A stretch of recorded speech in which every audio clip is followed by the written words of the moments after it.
Good morning, everyone. Today is January the 17th, and it is also part 28, I believe. Yes, part 28 of my journey to becoming a voice actor. Pretty crazy.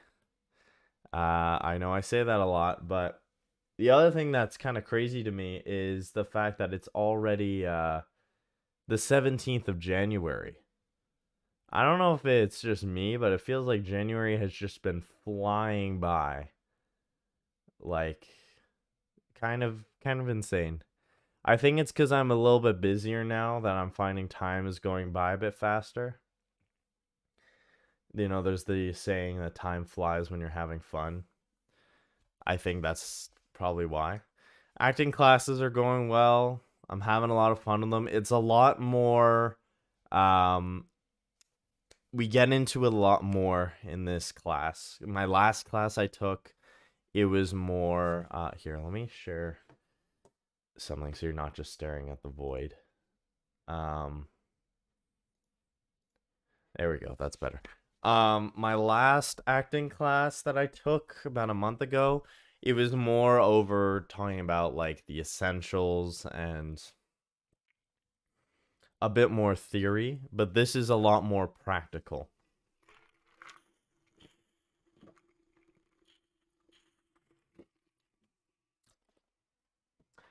And the teacher, she's great. She's really great. She's really good at giving you really good feedback. Um, so I've been having a lot of fun with that. And of course, I'm gonna take the level 3 because I want to keep evolving my skills. And they have more and more classes that they offer. So yeah, it's been a lot of fun.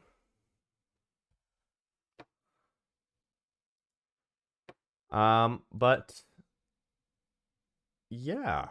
So for today, um so I have one announcement to make, which is I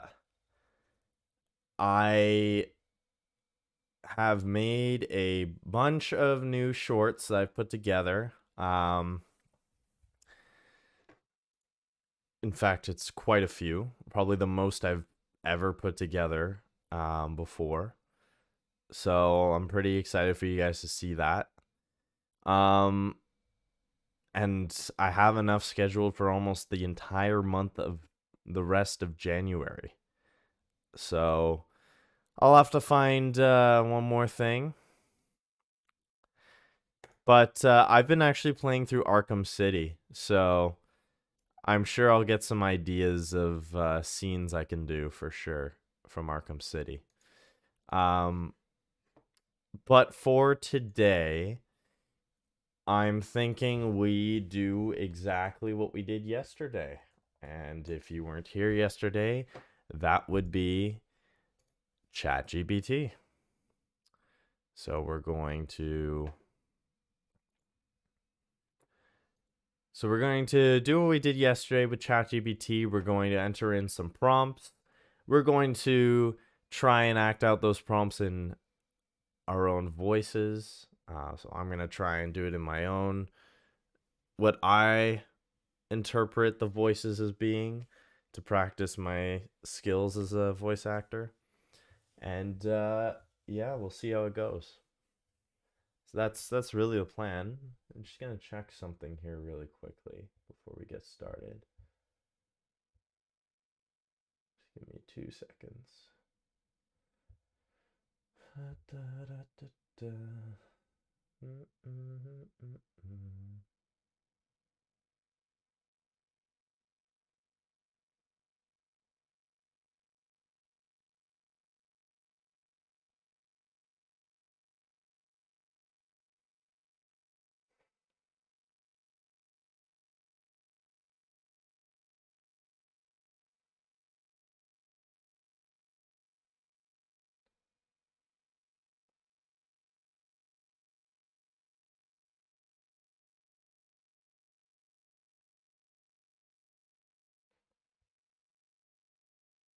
Okay, cool.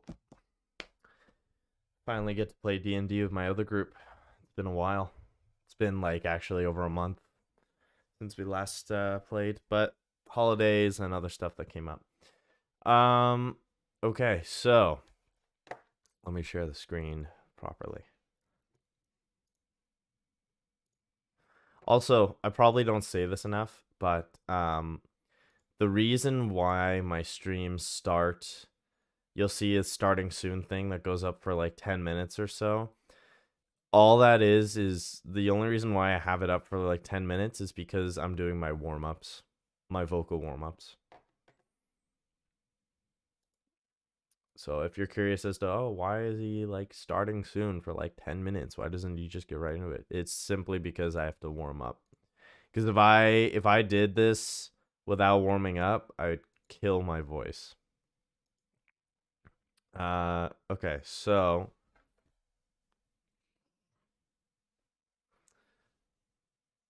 let's what prompt are we gonna write today? We could literally write any prompt.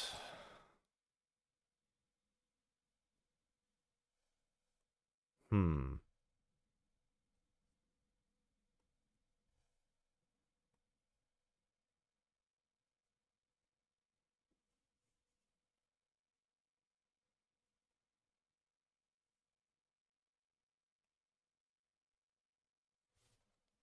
I'm thinking maybe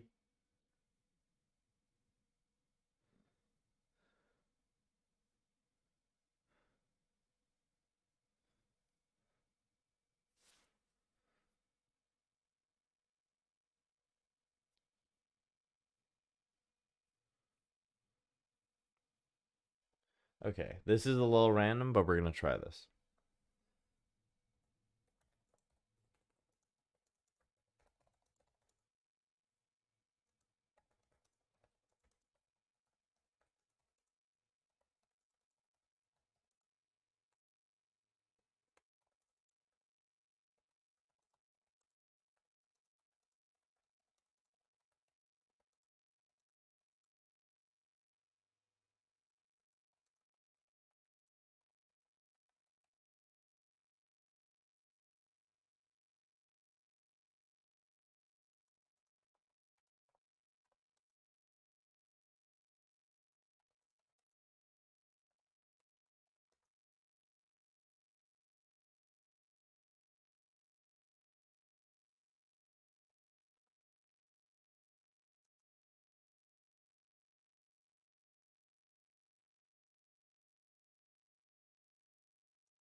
Okay, let's do this. Okay, this is kind of cool.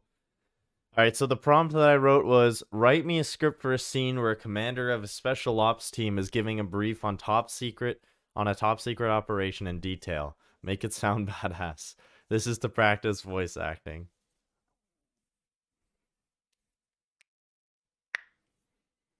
All right. Let me open up YouTube here so I can read your guys' comments properly.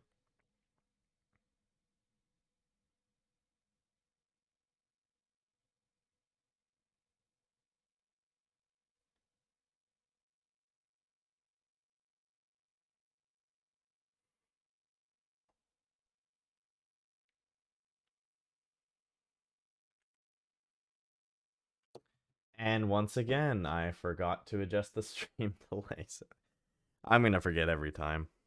I need to just set a reminder on my friggin' phone, I swear. You know what? I'm gonna do it right now. Hey Google, set a reminder for me to change my stream delay settings tomorrow morning.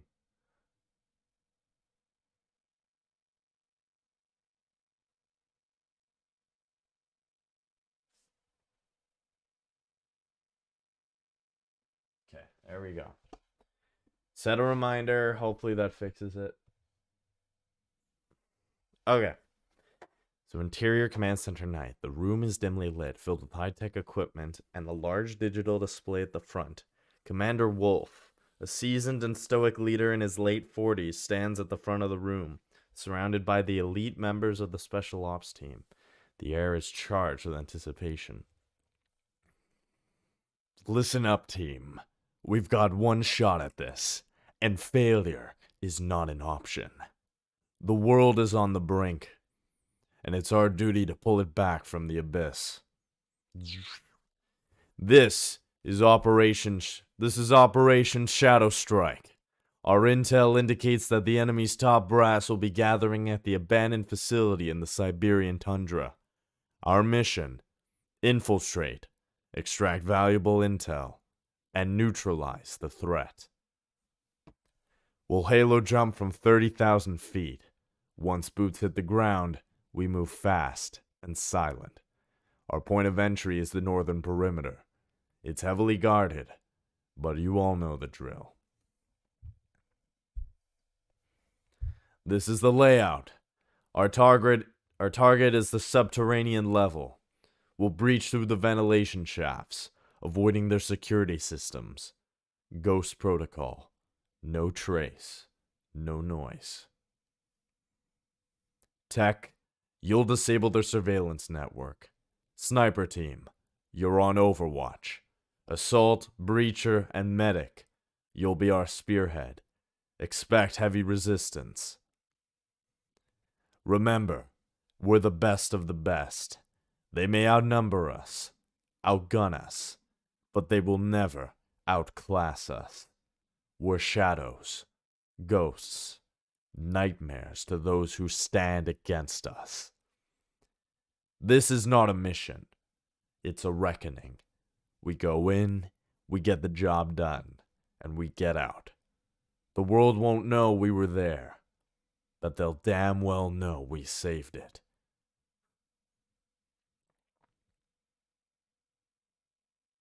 Gear up, check your weapons, and let's make history.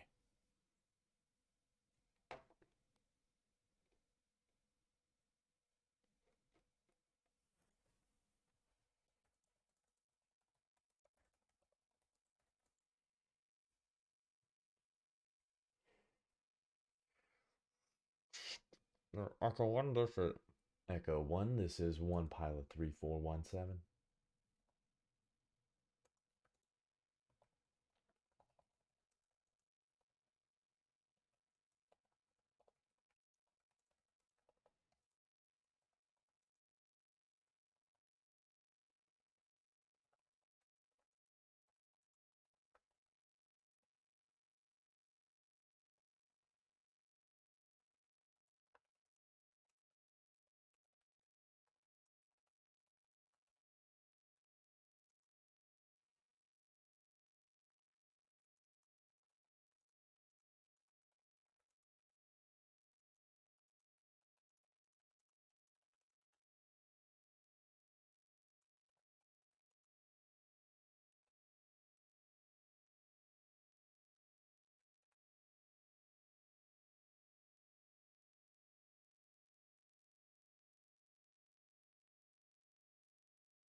This is so cool. Okay.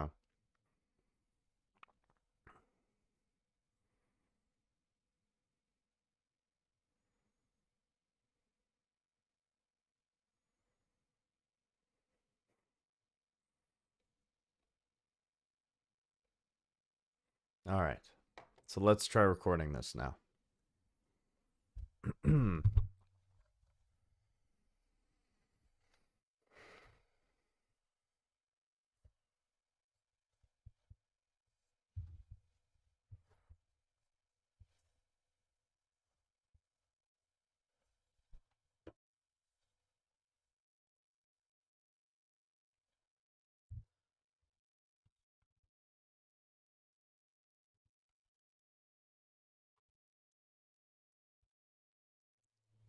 Testing, testing. 1, 2, 3, 1, 2, 3. Testing.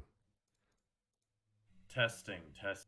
Yeah, so it's probably same thing. Rescan. I gotta close this. Reopen Audacity. And then I'll open Audacity again.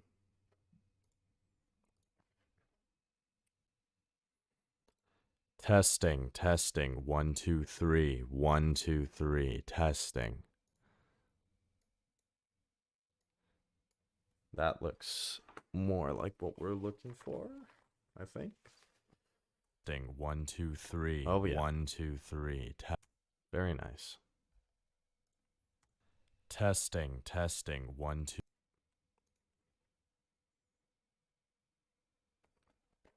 All right. Let's give this a try, and then we're going to have to find some good music to go along with it. That's the fun part. Okay. I have another idea for a script I can do after this. I can do my D&D character in my other campaign. That'd be cool.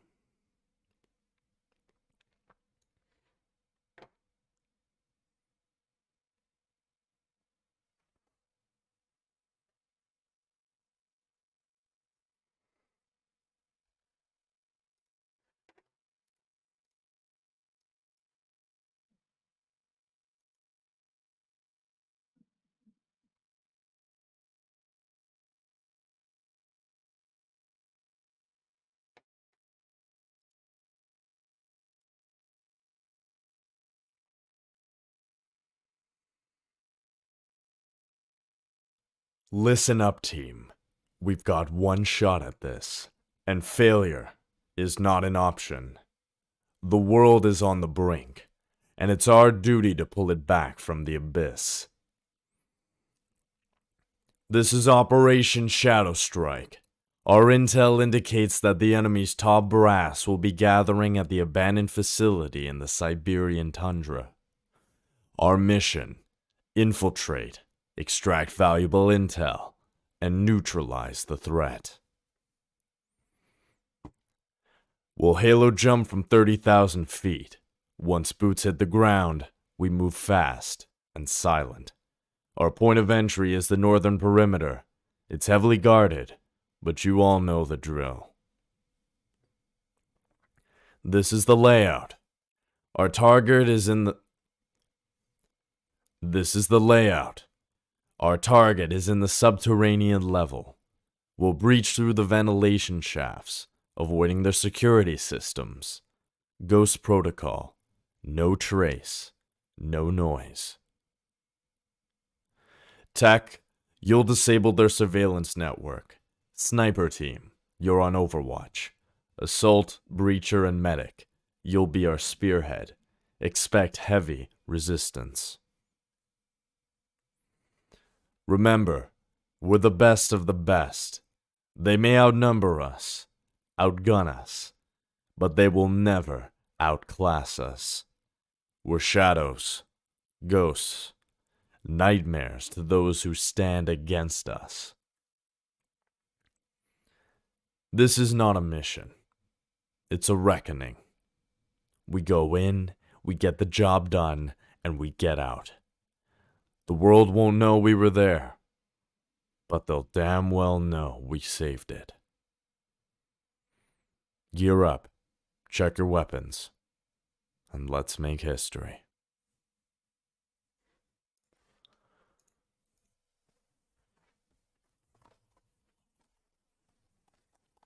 All right.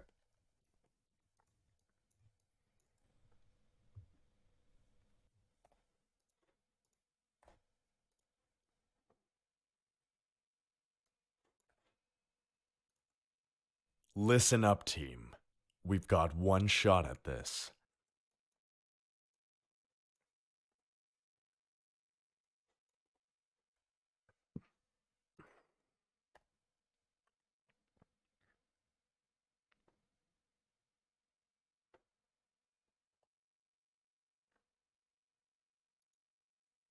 Listen up, team. Listen up, team. We've got one shot at this. Listen up, team. We've got one shot at this, and failure is not an option.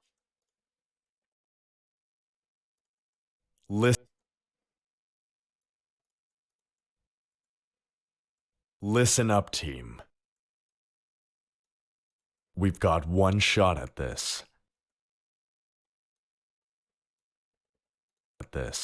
And failure is not an option. The world is on the brink.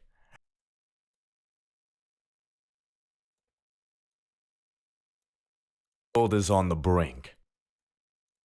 And it's our duty to pull it back from the abyss.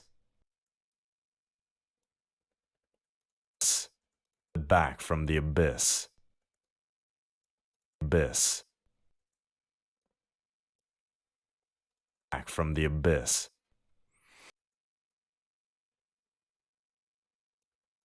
This is Operation.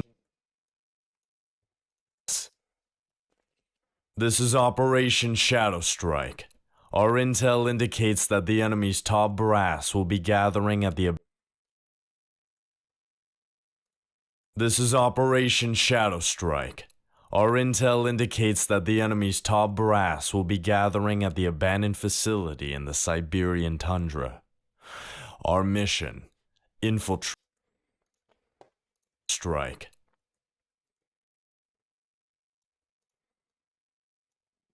Shadow Strike. Our strike. Our intel indicates.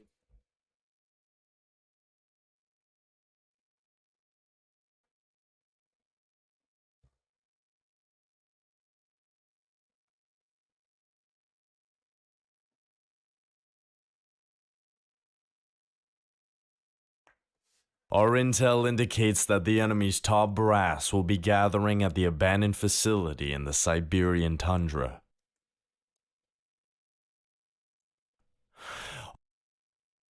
Our mission.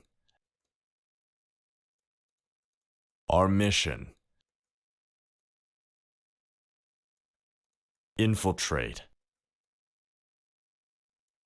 Extract valuable intel. And neutralize the threat.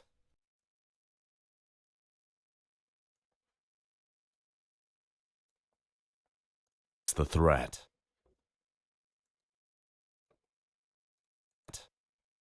Will Halo jump from 30,000 feet?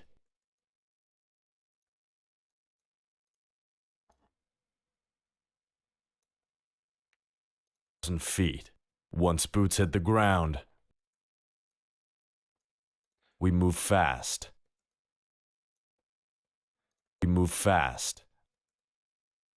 basically all I'm doing here is I'm just making sure to silence everything in between. I'm getting rid of the breaths. And silent. And so for stuff like this, so silent. That's what we call a plosive. We want to reduce those down so we can't hear them that well. Silent. So that could even go probably a little lower. Silent. Our point of entry is the northern. Our point of entry is the northern perimeter. It's heavily guarded. But you all know the drill.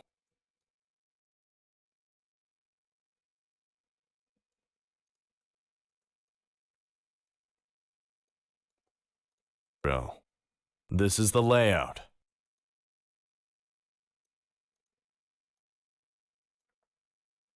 This is the layout. Our target is in the...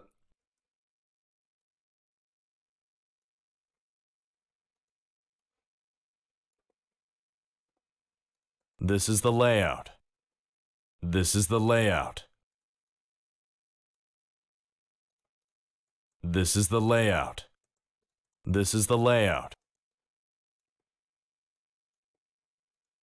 This is the layout. This is the layout. Our target is in the subterranean level. We'll breach through the ventilation shafts, avoiding their security systems. Ghost Protocol. No trace. No noise. Tech, you'll disable their surveillance network. Surveillance network. Sniper team. Sniper team, you're on Overwatch. Assault, Breacher, and Medic.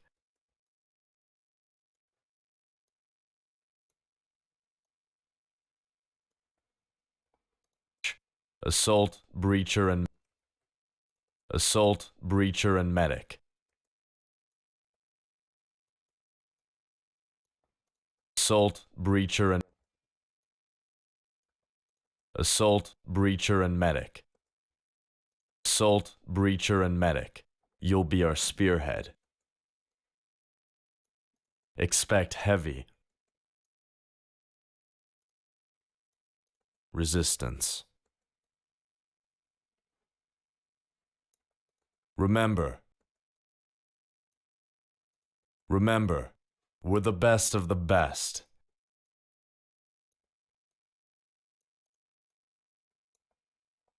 Of the best.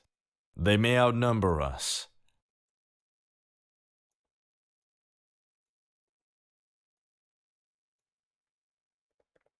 For us. Best. Best of the best. The best. Best. They may outnumber us. Outgun us.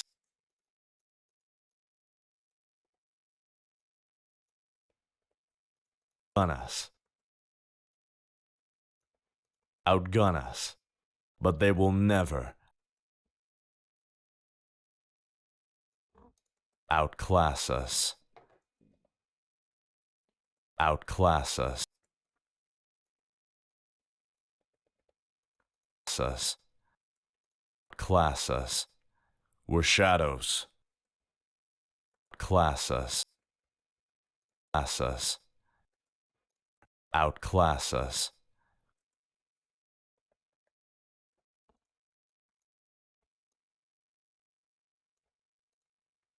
We're shadows. Ghosts.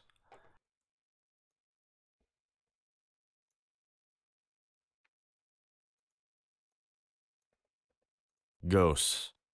Nightmares to those who stand against us.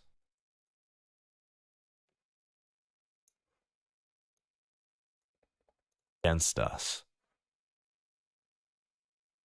This is not a mission. Against us. This is not a mission.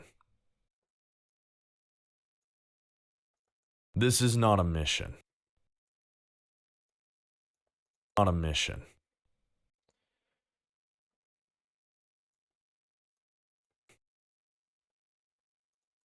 This is not a mission. This is not a mission. It's a reckoning.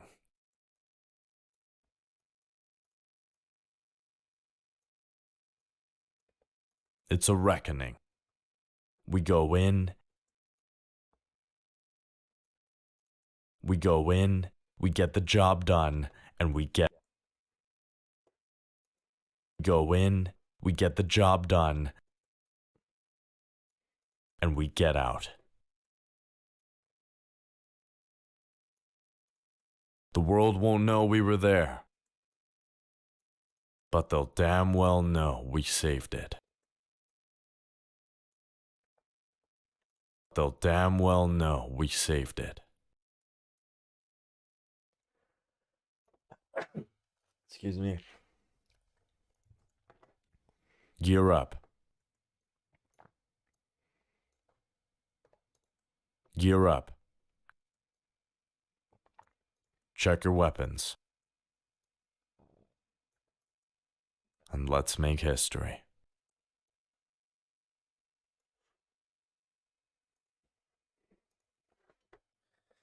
All right.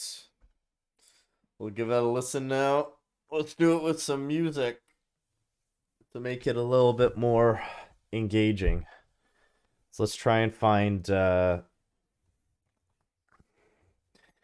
something, maybe like Modern Warfare 2 music, honestly. Let's see.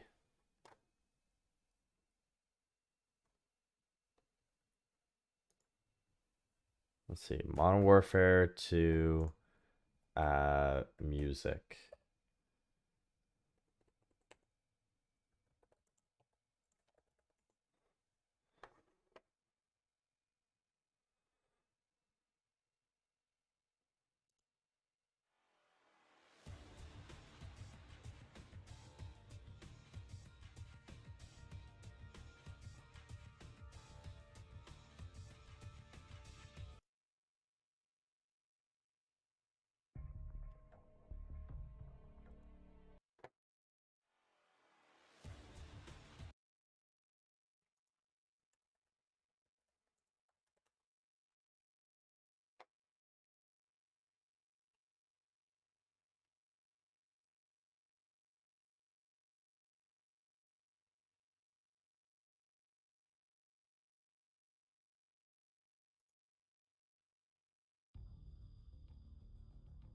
Oh my god, I forget. Hans Zimmer did the soundtrack of Modern Warfare 2.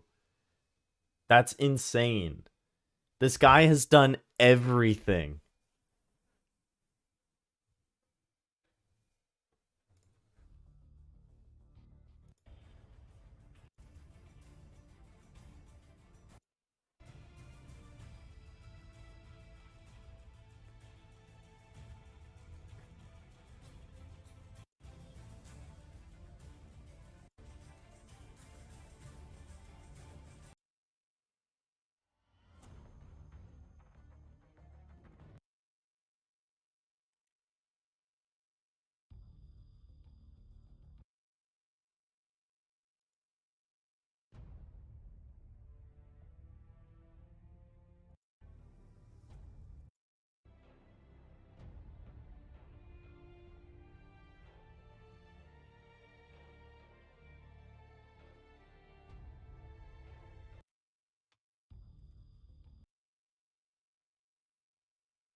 You know what? Let's just ask ChatGPT.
All right, let's try this.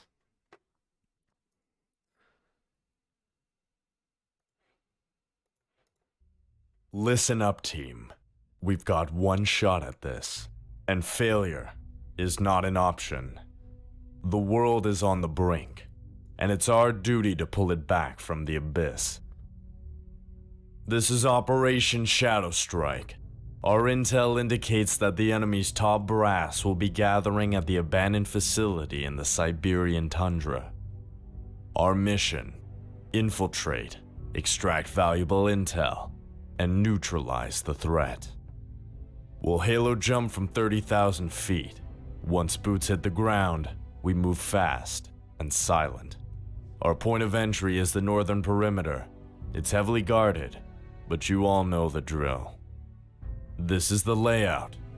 Our target is in the subterranean level. We'll breach through the ventilation shafts, avoiding their security systems. Ghost protocol: no trace, no noise. Tech, you'll disable their surveillance network. Sniper team, you're on Overwatch. Assault, breacher, and medic. It's a little too dramatic for the music.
Let's just do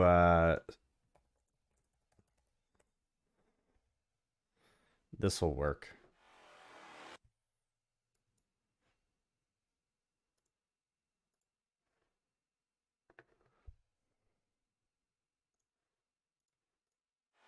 Listen up, team. We've got one shot at this, and failure is not an option. The world is on the brink, and it's our duty to pull it back from the abyss. This is Operation Shadow Strike. Our intel indicates that the enemy's top brass will be gathering at the abandoned facility in the Siberian tundra. Our mission: infiltrate, extract valuable intel, and neutralize the threat. We'll halo jump from 30,000 feet. Once boots hit the ground, we move fast and silent. Our point of entry is the northern perimeter. It's heavily guarded, but you all know the drill. This is the layout. Our target is in the subterranean level. We'll breach through the ventilation shafts, avoiding their security systems. Ghost protocol: no trace, no noise. Tech, you'll disable their surveillance network. Sniper team, you're on Overwatch. Assault, breacher, and medic, you'll be our spearhead. Expect heavy resistance. Remember, we're the best of the best. They may outnumber us, outgun us, but they will never outclass us. We're shadows, ghosts, nightmares to those who stand against us. This is not a mission. It's a reckoning. We go in, we get the job done, and we get out. The world won't know we were there, but they'll damn well know we saved it. Gear up, check your weapons, and let's make history. Ooh, the timing is perfect. Damn. Okay. All right. I think that's pretty good for that. I want to now.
Let me see. If you had Dragon's Tooth, great sword. Yes, you good? Yeah, I'm good, man. I'm just looking stuff up. Oh. Here, I'll let you listen to this and you can tell me what you think while I'm doing some searching.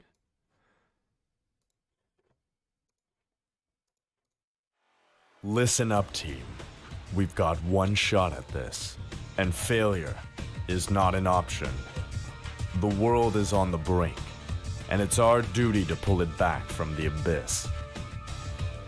This is Operation Shadow Strike. Our intel indicates that the enemy's top brass will be gathering at the abandoned facility in the Siberian tundra. Our mission: infiltrate, extract valuable intel, and neutralize the threat. We'll halo jump from 30,000 feet. Once boots hit the ground, we move fast and silent. Our point of entry is the northern perimeter. It's heavily guarded, but you all know the drill. Just join you at the soldier This AI. is the layout. Our target is in the subterranean level. Yeah, I'm good. We'll Don't worry. breach through the ventilation shafts, avoiding their security systems. Ghost protocol. No trace. No noise. Tech, you'll disable their surveillance network. Sniper team, you're on Overwatch. Assault, breacher, and medic, you'll be our spearhead. Expect heavy resistance. Remember, we're the best of the best. They may outnumber us, outgun us, but they will never outclass us. We're shadows, ghosts, nightmares to those who stand against us. This is not a mission. It's a reckoning. We go in, we get the job done, and we get out. The world won't know we were there, but they'll damn well know we saved it. Gear up, check your weapons, and let's make history.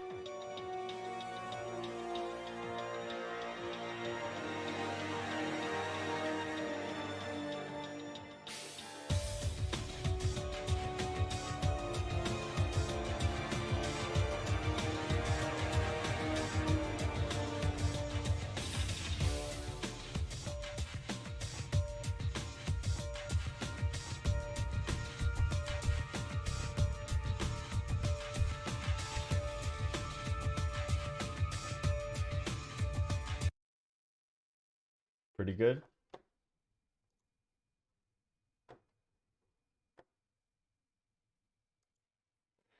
The Soldier AI 1,000 Yard Stare. Is this from Ghosts or Metal Gear? The song? The song is from Modern Warfare 2. It's a Spec Ops menu. The script is from ChatGPT though. So what I'm doing is I'm using ChatGPT to create scripts for me, and I'm reading them completely like reading them fresh for the first time. Like these are things I've never read before. They're randomly generated, so I'm doing that to practice my own voices and to see how good of a job I can do with that.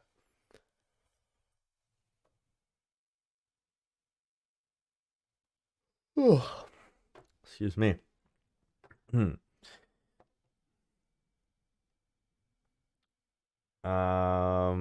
Okay, so let's see here. So the next one we're gonna do, so this is my character in my other Dungeons and Dragons campaign.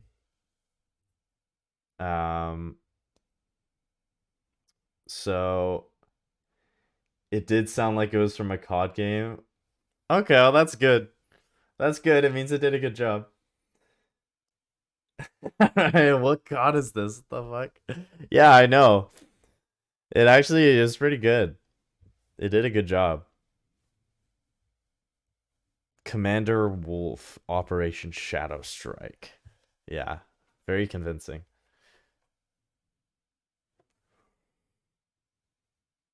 Also, it's like kind of crazy when you remember that for Modern Warfare 2, the soundtrack was done by Hans Zimmer.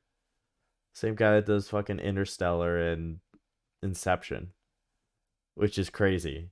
I always forget that. That man has done literally everything. Like every good soundtrack he's done. It's insane.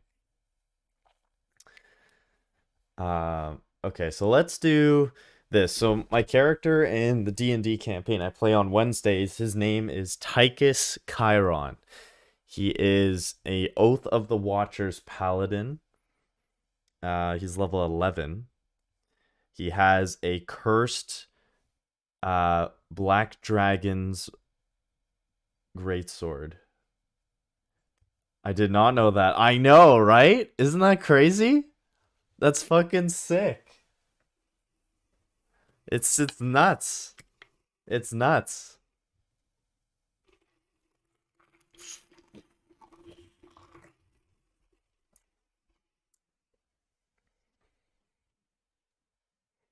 Yeah, pretty nuts.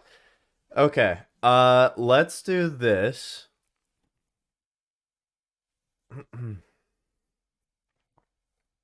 So this is a decently long script. But we'll just try it. Screw it. Let's just give it a shot. I will export this though before I do anything because it's pretty good. It's good practice. We'll put this under a new folder. We'll call this. We'll call this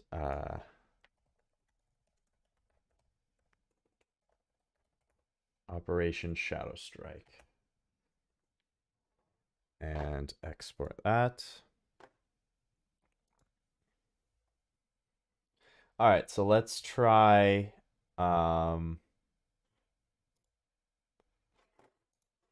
let's try this out. So let me test it. Testing, 1 2 3 1 2 3. Might be a bit loud. Testing. We'll see. We'll give it a shot.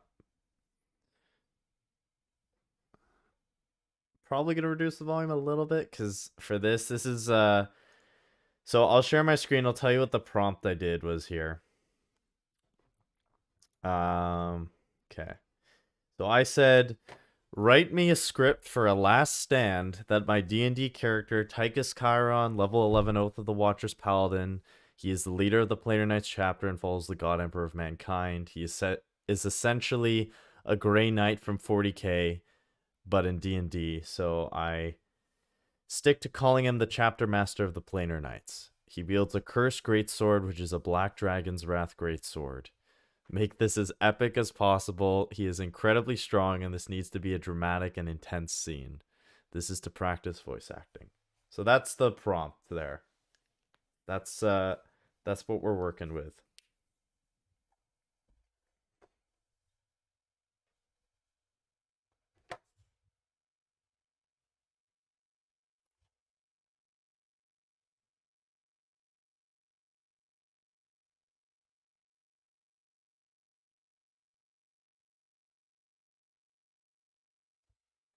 All right.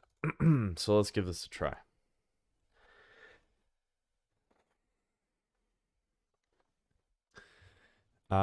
So we'll read. We'll do two voices. Screw it. Yeah, we'll do a narrator and Tychus's voice. So this is actually my character. So I have a voice for him that I actually do. So, we'll try it. His voice is like, I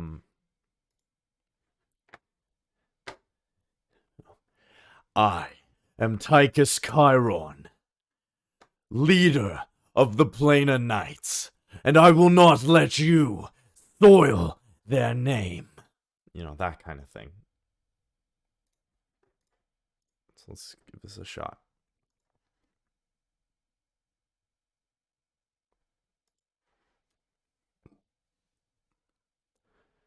The Planar Knight's stronghold is under siege, battered by the forces of darkness.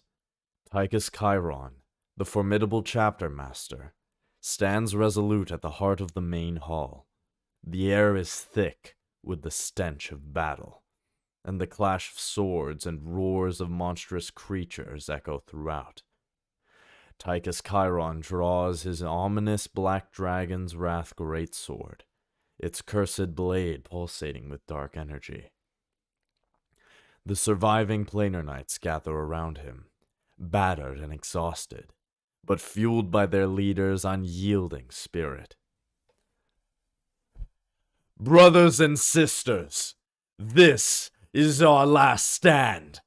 They seek to snuff out the light, to plunge our world into eternal darkness. But we are the Planar Knights, guardians of the realms, defenders of all that is just and true. Today, we fight not just for ourselves, but for the countless innocents relying on our strength. We stand as the beacon against the encroaching shadows. The horde of fiends and demons crashes against the knights, but Tychus stands firm, cutting down foes with every swing. His eyes blaze with divine fury as he speaks a prayer. Emperor of mankind, lend me your strength. For the light of hope, I shall stand against the tide of darkness. As the battle rages on, Tychus Chiron moves with unparalleled grace and strength, his greatsword carving through the enemy ranks. His voice echoes through the chaos. We are the Planar Knights. Our blades are the bane of evil. Our hearts are the forge of justice. Today, we fight not just for victory, but for a future free from tyranny. The knights rally around Tychus, fighting with renewed vigor. The atmosphere is charged with magic and steel, and as the battle reaches its zenith, Tychus faces the approaching darkness with unyielding resolve. For the realms! For the innocent! For the light that never falters! Onward! The great sword swings, a beacon of hope amidst the chaos, and Tychus Chiron leads his knights in a final, epic clash against the forces of darkness.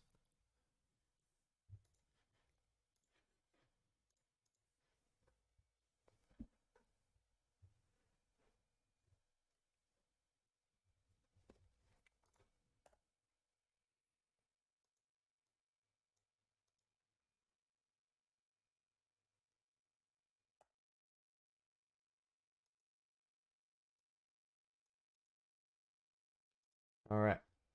So let's see how that sounds.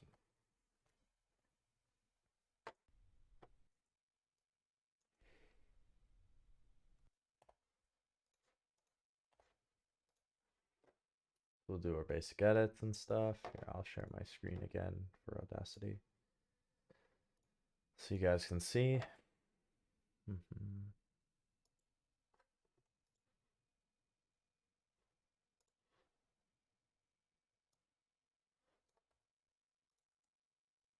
The Planar Knight stronghold is under siege.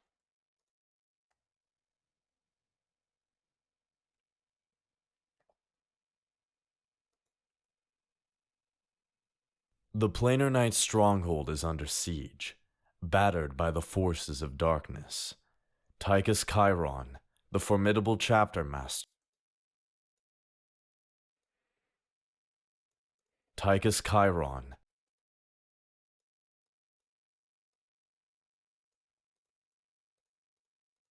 the formidable chapter master, stands resolute at the heart of the main hall. The air is thick with the stench of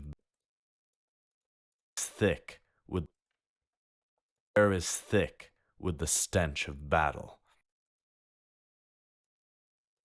and the clash of swords and roars of monstrous creatures echo throughout.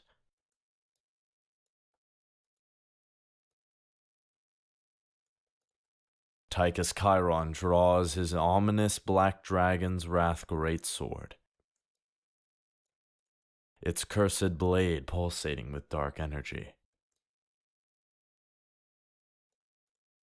The surviving Planar Knights gather around him, battered and exhausted, but fueled by their leader's unyielding spirit.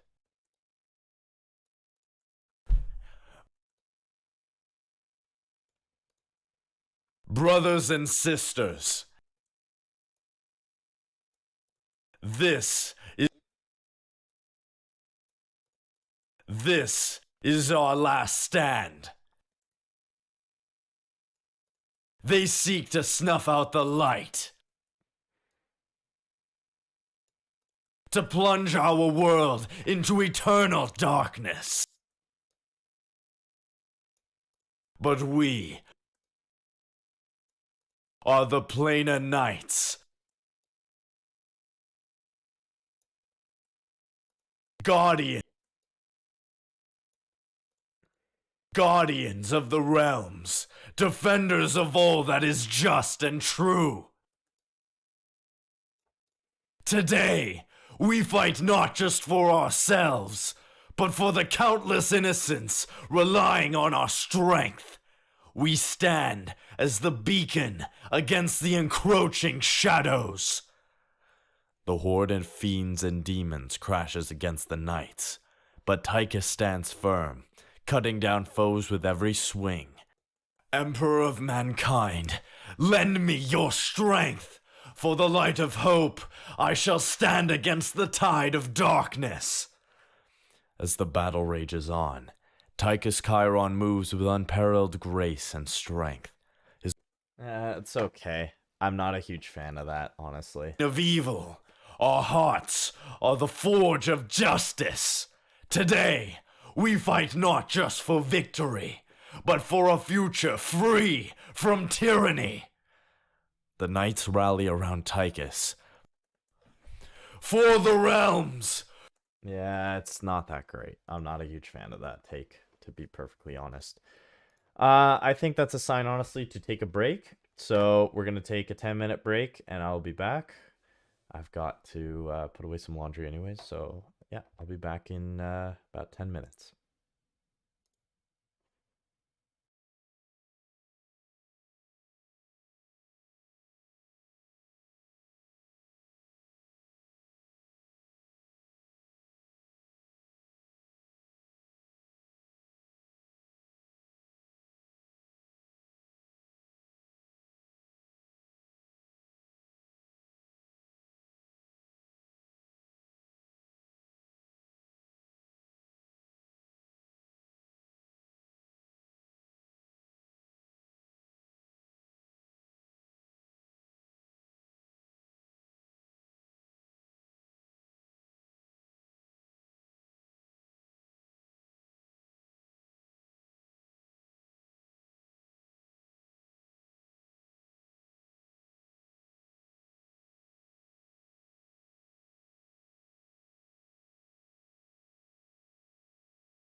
All right, and we are back.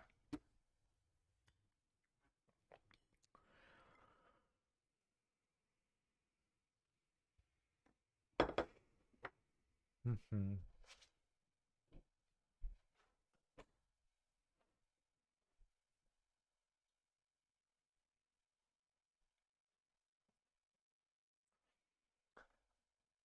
I ordered a an LP vinyl today, or for yesterday. It's supposed to come in today, which I am looking forward to listening to on the record player. It's Tame Impala's Currents album. So I want to listen to the whole thing on vinyl.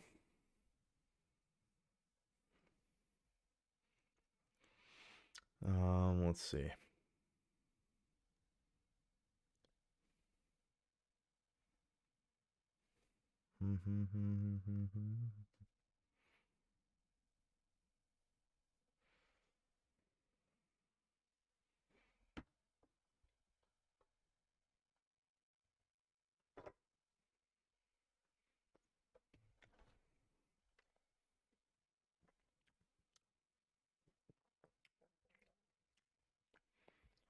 Check and see where it is.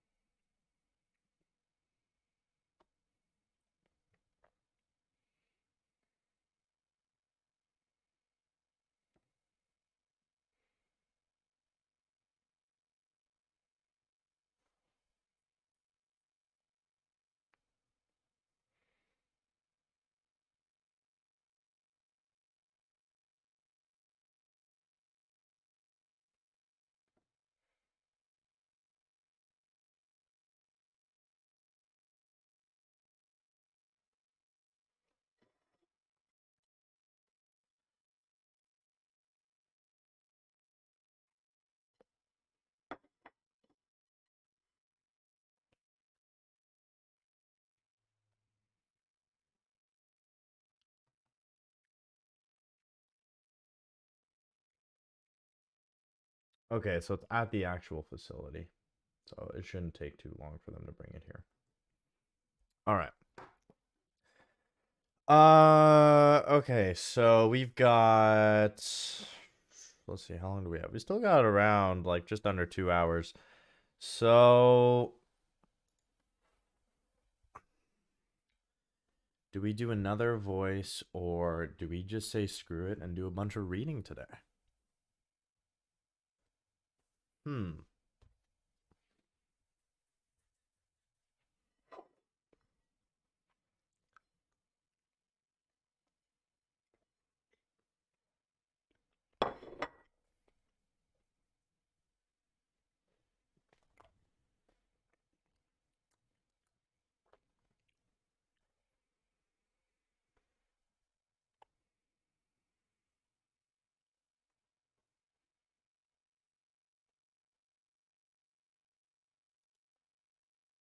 No, no. I want to do at least one with my character. Um,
That's good.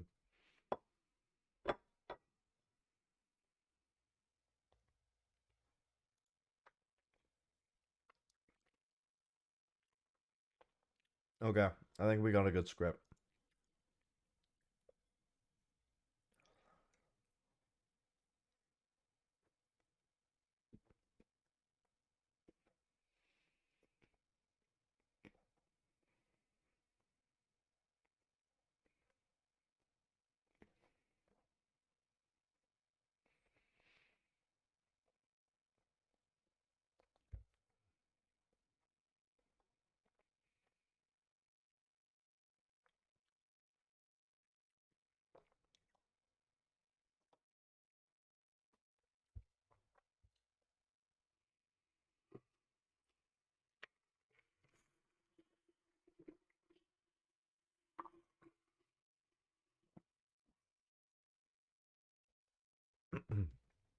Okay, let's try this one out.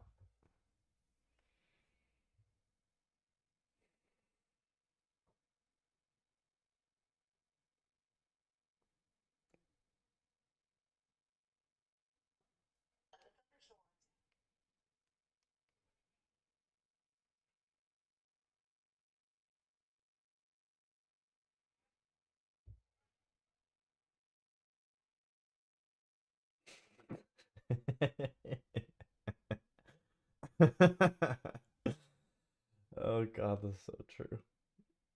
God. I saw a video. It's how dads are when there's a thunderstorm outside. Just going outside waiting for it. Uh, every time.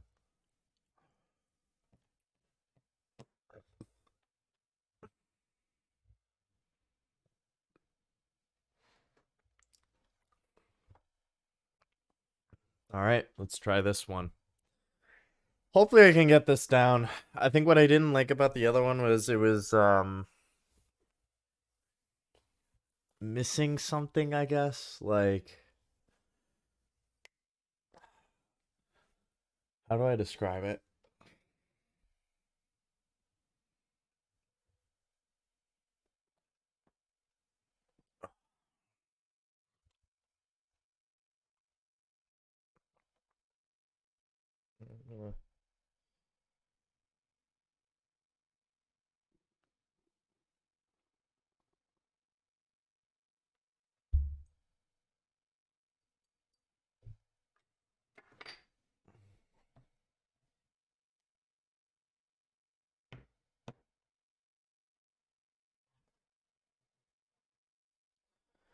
Okay.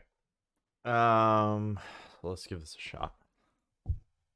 So we'll practice first, actually. Exterior, bleak plains, night.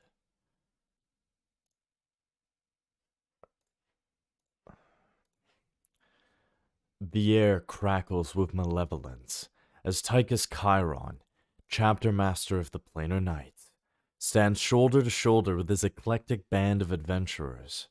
The cursed greatsword, a dark omen, rests in his powerful grip. The archdemon, a grotesque force of nightmares, looms in the distance. My friends, these are our final moments. We've walked this path together, faced the shadows, and now we confront the abyss itself. The party, a mix of warriors, mages, and rogues, exchange glances, a silent acknowledgement of the impending doom. The archdemon descends upon them, its wicked presence sending shivers down their spines. In the face of oblivion, I offer you my final pledge. Together we stand, and together we fall. But from our sacrifice, let a new tale be born. The archdemon unleashes a torrent of hellfire, and Tychus raises his great sword in defiance. The party readies for the battle of their lives. Emperor of man Emperor of mankind, lend me strength. May my sacrifice be the shield that guards these brave souls. The adventurers engage the archdemon. Wait, sorry, it's Emperor of mankind, lend me strength. May my sacrifice be the shield that guards these brave souls. The adventurers engage the archdemon in a furious battle, their diverse skills blending into a symphony of chaos. Tychus, at the forefront, clashes with the archdemon, each strike echoing with a chorus of fate.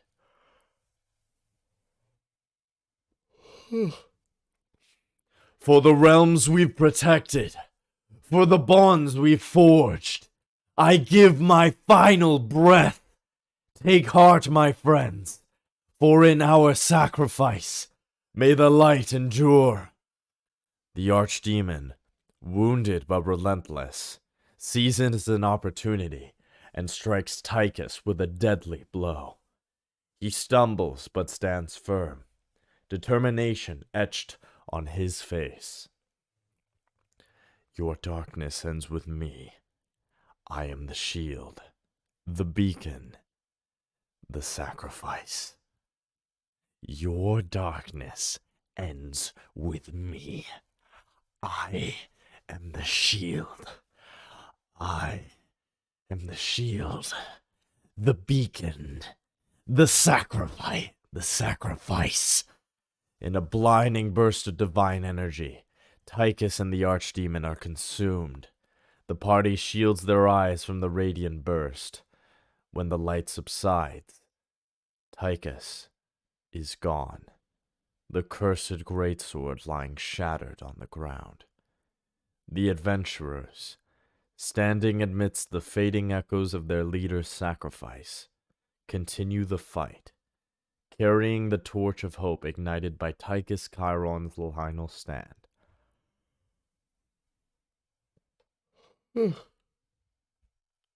The plains are silent, save for the battle cries of those who endure.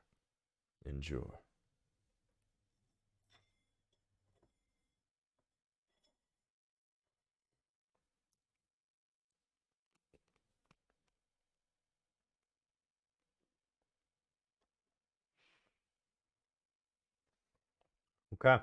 That sounds pretty good. We'll give that a shot now and try and record it.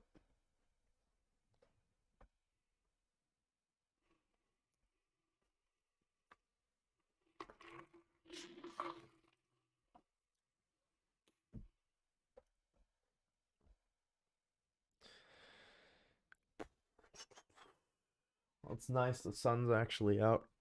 Wow.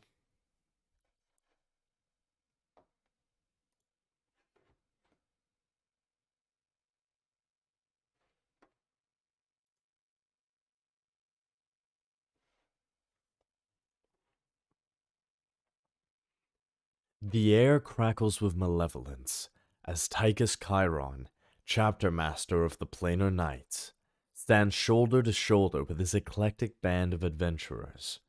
The cursed greatsword, a dark omen, rests in his powerful grip. The archdemon, a grotesque force of nightmares, looms in the distance. My friends, these are our final moments.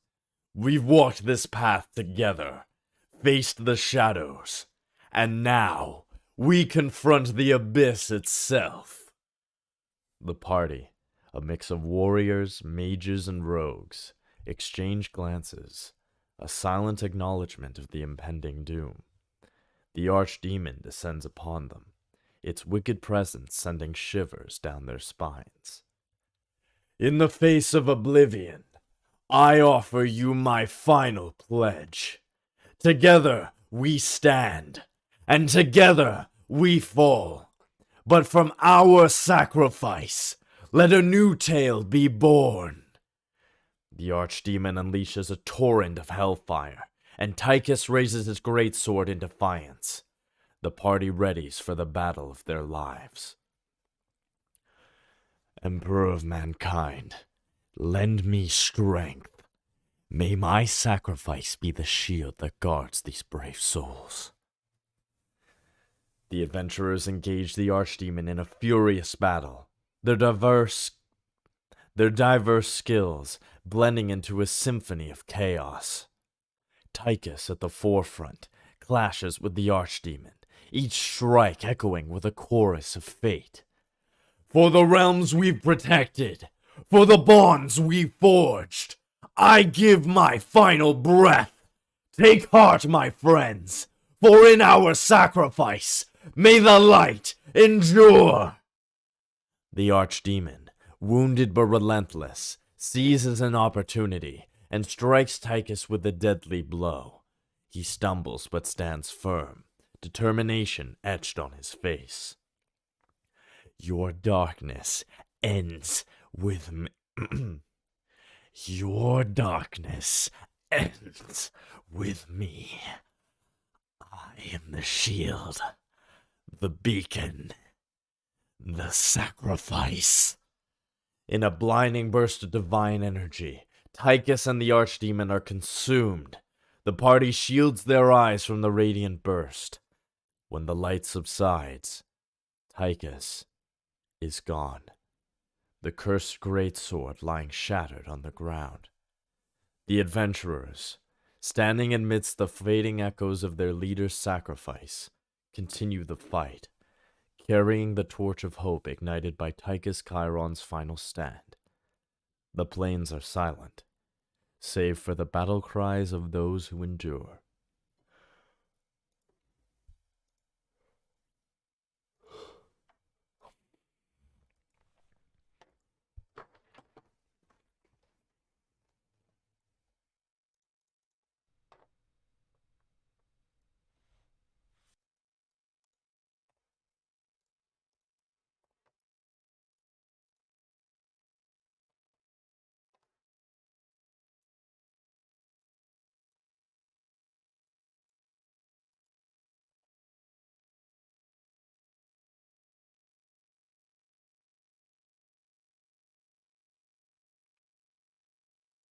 The air crackles with malevolence as Tychus Chiron, chapter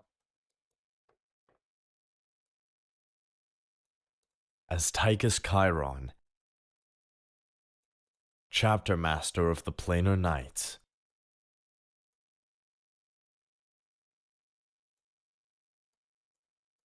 stands shoulder to shoulder with his eclectic band of adventurers. The cursed greatsword, a dark omen, rests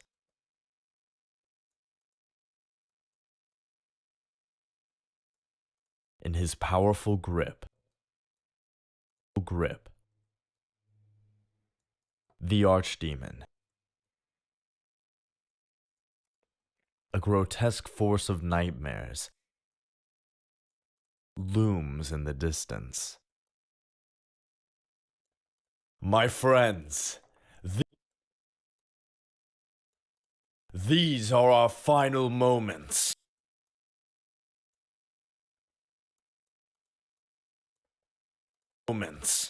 We've walked this path together, faced the shadows,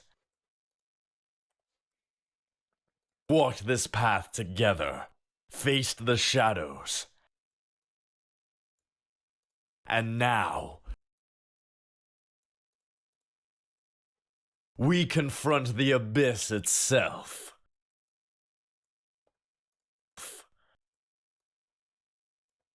The party. And now we confront the abyss itself. My friends. And now we confront the abyss itself. The party, a mix of warriors, mages, and rogues. And now we face the abyss itself. Rogues exchange glances, a silent acknowledgement of the impending doom.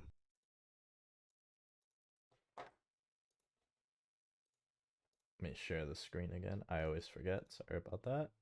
So you guys can see what I'm actually doing. The archdemon descends upon them. So I'm just right now editing this out. I'm getting rid of all the breaths in between. Its wicked presence and sending editing the shivers plosives down and their stuff like that. spines. So it sounds a lot more natural, so you don't hear the or the breaths I'm taking. So it sounds more clean. In the face of oblivion. In the face of oblivion, I offer you my final pledge. Together, we stand. And together, we fall. But from our sacrifice, let a new tale be born. The archdemon unleashes a torrent of hellfire. And Tychus raises his greatsword in defiance. The party readies for the battle of their lives. Emperor of mankind, lend me strength. May my strength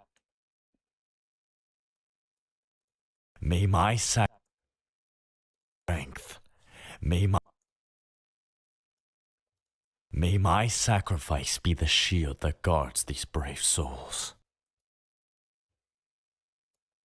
The adventurers engage the archdemon in a furious battle. Their diverse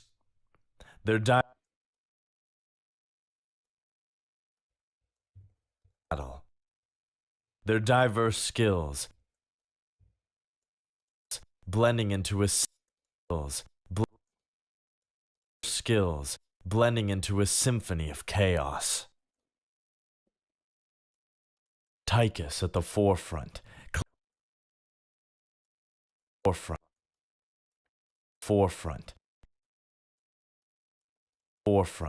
clashes with the archdemon.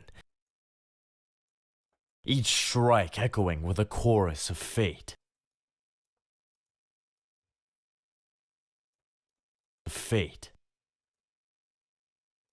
Chorus of fate. For the realms we've protected.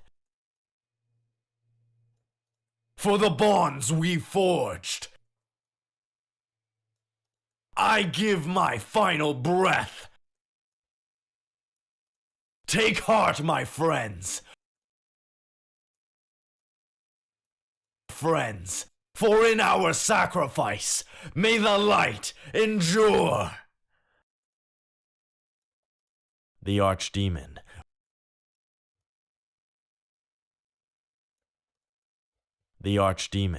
wounded but relentless, seizes an opportunity and strikes Tychus with a deadly blow. He stumbles but stands firm, determination etched on his face. Your darkness ends with me. I made a mistake there, see? Ends with your dark. That's okay. That happens. Your darkness ends with me. Ends with me. I am the shield, the beacon, the sacrifice. In a blinding burst of divine energy, Tychus and the archdemon are consumed.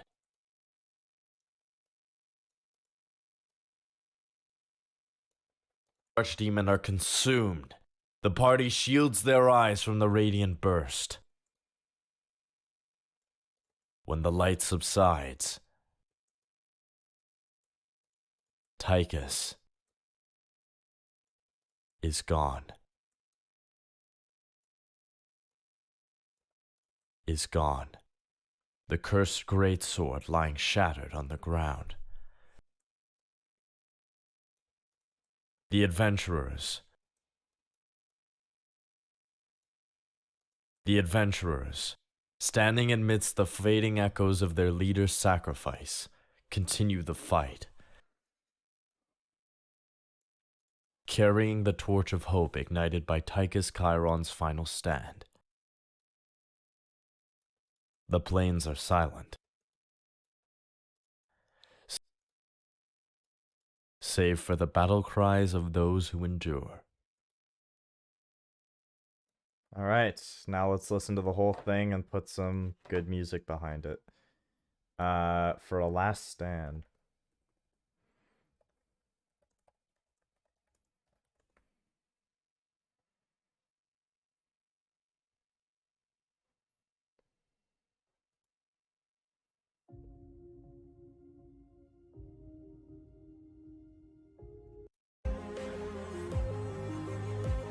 No, that's not what I'm looking for.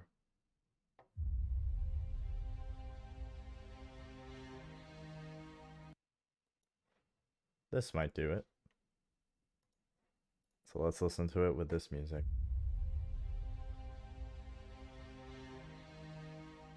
The air crackles with malevolence as Tychus Chiron, chapter master of the Planar Knights, stands shoulder to shoulder with his eclectic band of adventurers.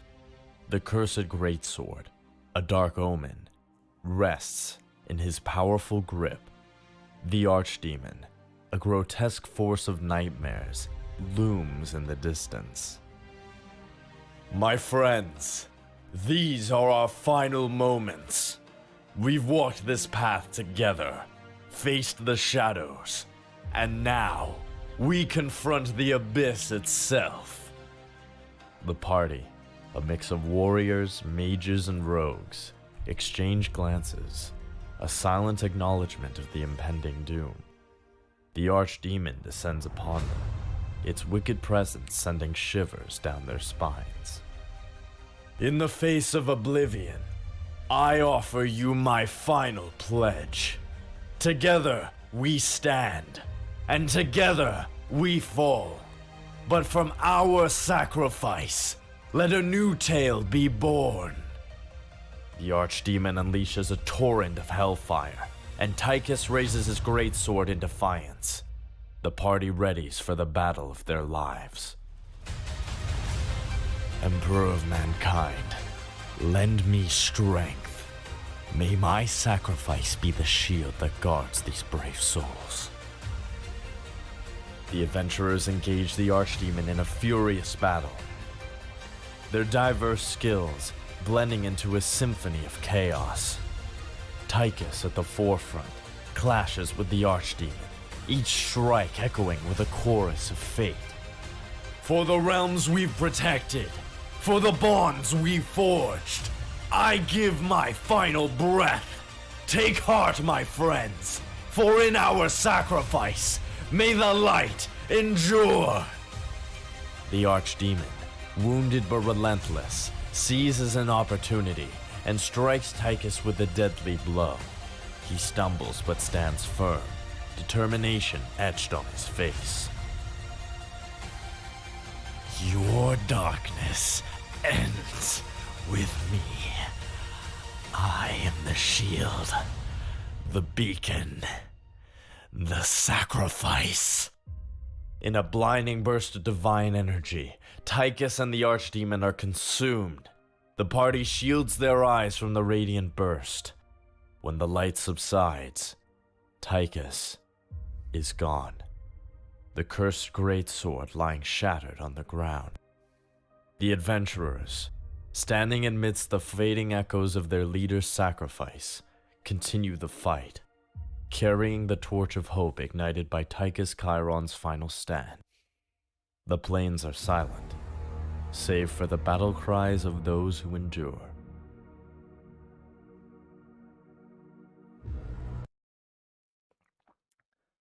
Holy shit. That song was perfect. Wow. That was like the absolute perfect music.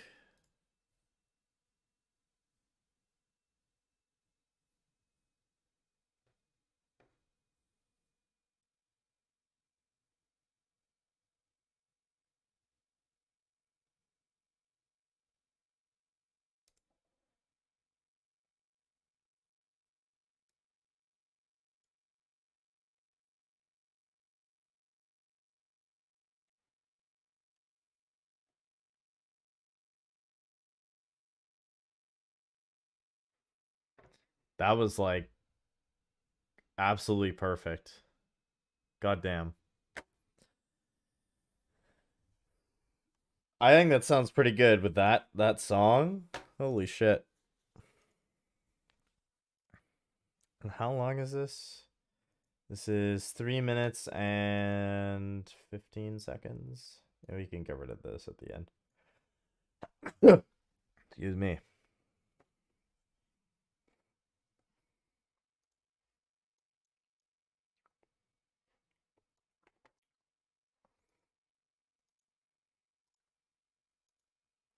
It's pretty good. I'm pretty happy with that, honestly. The air.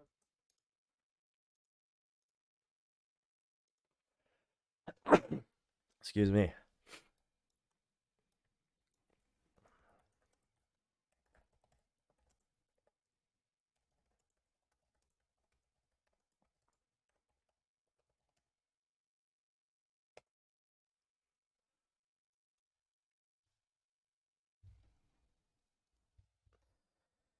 All right, well, da, da, da, da.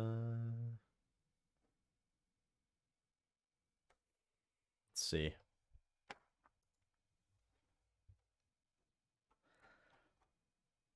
I guess I can talk a little bit about the campaign I'm in.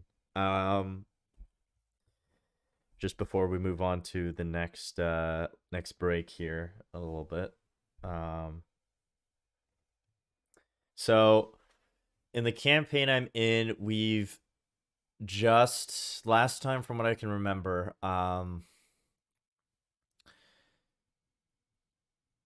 we saved a capital city in the Shadowfell from being completely destroyed. Um,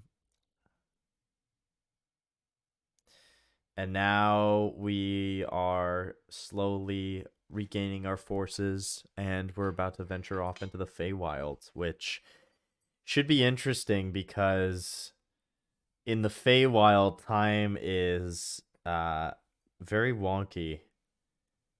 You could be spending years in the Feywild in just a few seconds, or when you come back, it'll only have been a few moments. It's completely random.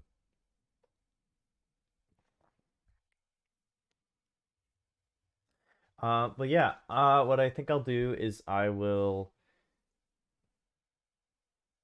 Let's see. Let's see.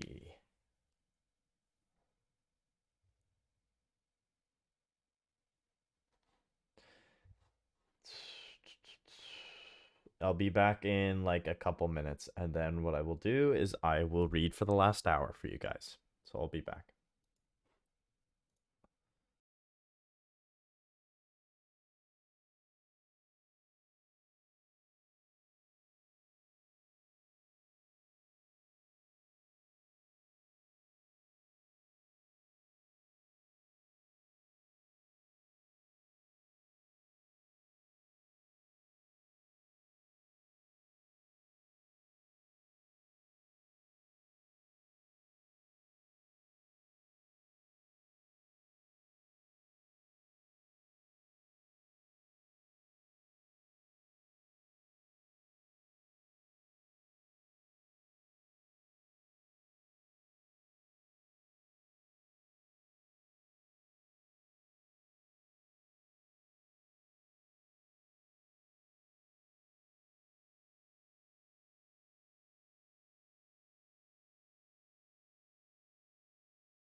And I just realized I was muted.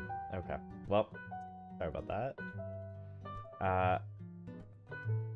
So, listen to some chill Studio Ghibli music while I read to you guys. So I hope you enjoy. I'll screen share the image.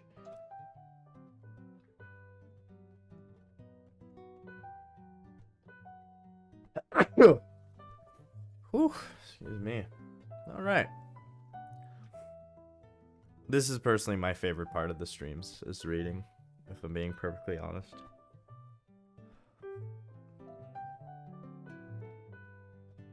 So let me just make sure I can see your guys' messages if you have any questions.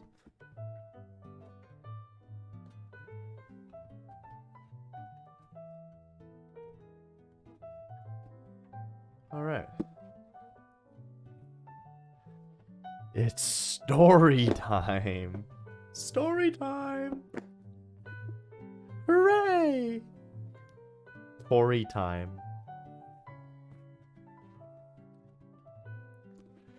All right. So we're going to continue reading our book, Mastery by Robert Greene. Last where we left off, we were just... we actually talked about the life of Mozart, or the author did. I didn't write this about Mozart. And his life. Very short life. Guy only lived 35 years, which, I mean, nowadays is nothing. That's not long at all. And for the first 25 years, he had no creative control. It was for the last decade of his life, from age 25 to 35, that he really was finally able to let his creative self flourish by finally leaving behind his father, who constantly was trying to push him to just, you know, be safe, like stick to this, don't do this. It was really interesting.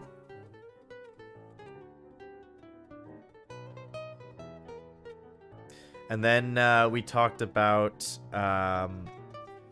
two different kinds of minds. So there's the conventional mind, which is becoming defensive about the world we now take for granted. We become upset if our beliefs or assumptions are attacked. So we're sticking within our own conventions. We're isolating ourselves. And then there is the other mind, which is known as the dimensional mind, blending discipline and childlike spirit. Such a mind is not constricted by limited experience or habits.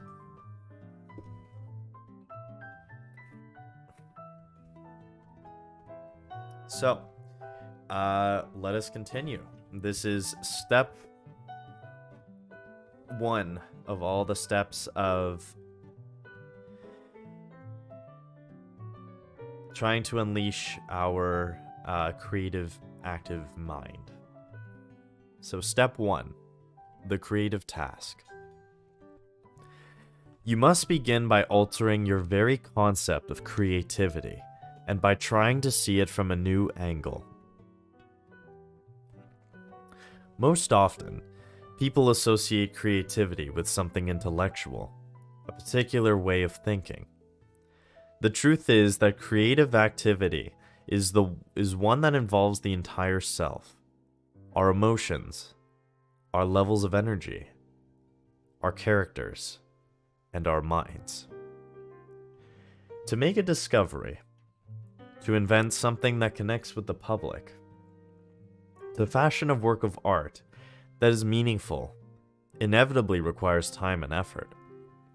This often entails years of experimentation, various setbacks and failures, and the need to maintain a high level of focus. You must have patience and faith that what you are doing will yield something important. You could have the most brilliant mind, teeming with knowledge and ideas. But if you choose the wrong subject or problem to attack, you can run out of energy and interest. In such a case, all of your intellectual brilliance will lead to nothing. It's actually like what I'm doing right now.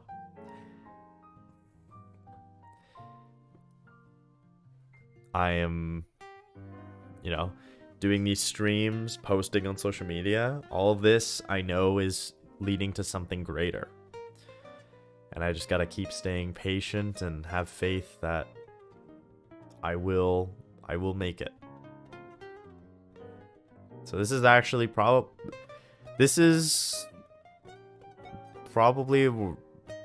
I would say I'm between the mentorship, like finding the best mentor, or maybe even no, because I already had ones. I would say I'm probably in this phase. I'm in between phases. But this sounds like where I'm at right now.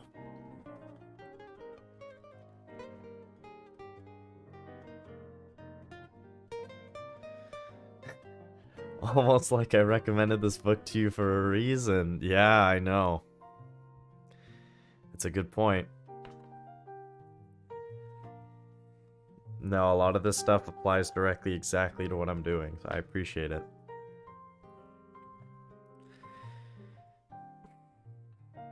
Let's see here. The task that you choose to work on must have an obsessive element. Like the life's task, it must connect to something deep within you. For Mozart, it wasn't simply music, but opera that fully engaged him.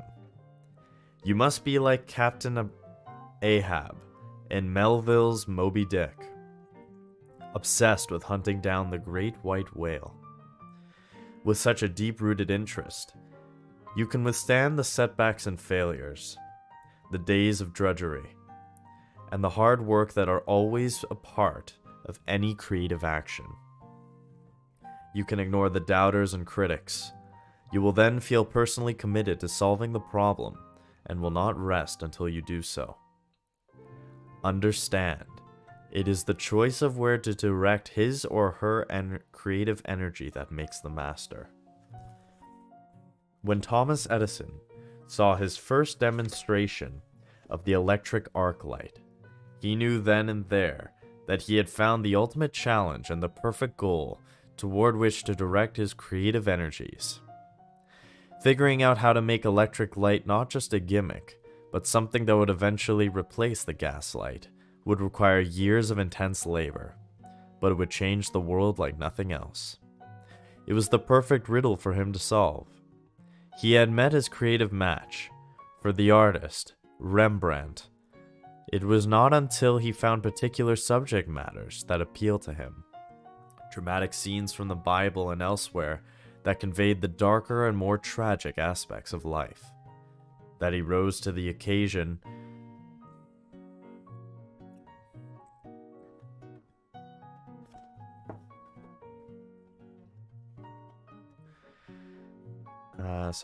That he rose to the occasion and invented a whole new way of painting and capturing light.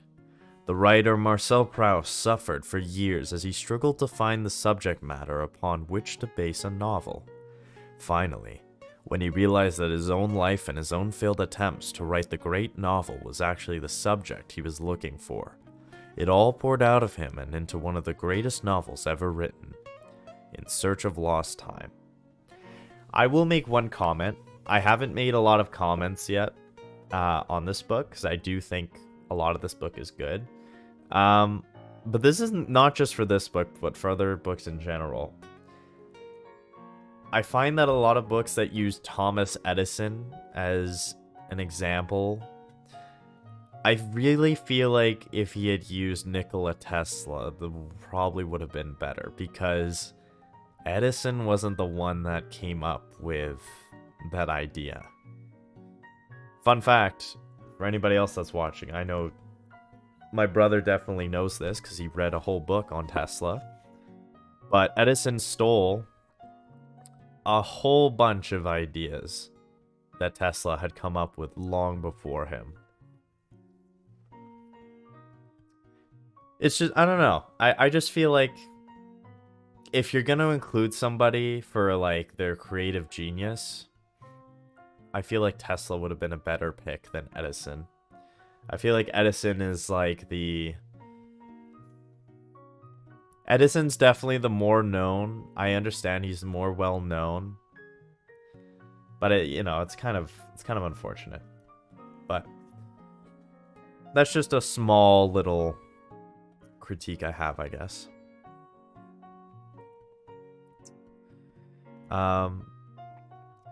This is the primary law of the creative dynamic that you must engrave deeply in your mind and never forget.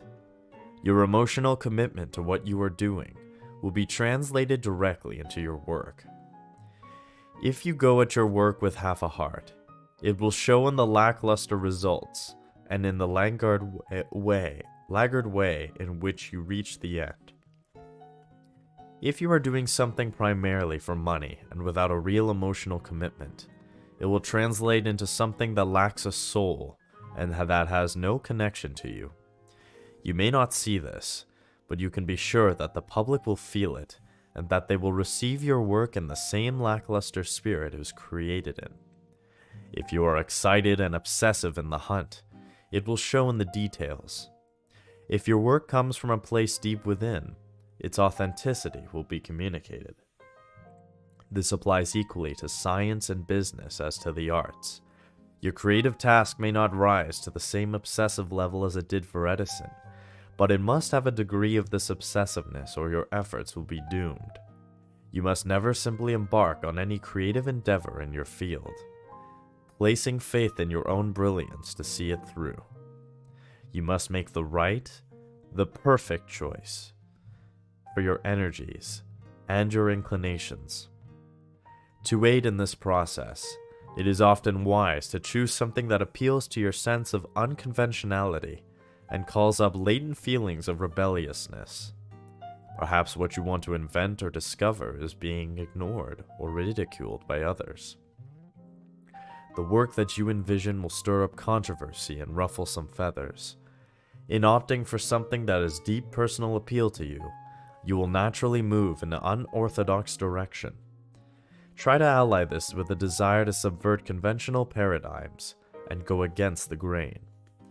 The sense of having enemies or doubters can serve as a powerful motivating device and fill you with an added creative energy and focus. There are two things to keep in mind. First, the task that you choose must be realistic. The knowledge and skills you have gained must be eminently suited to pulling it off. To reach your goal, you may have to learn a few new things, but you must have mastered the basics and possessed a solid enough grasp of the field so that your mind can focus on higher matters. On the other hand, it is always best to choose a task that is slightly above you, one that might be considered ambitious on your part.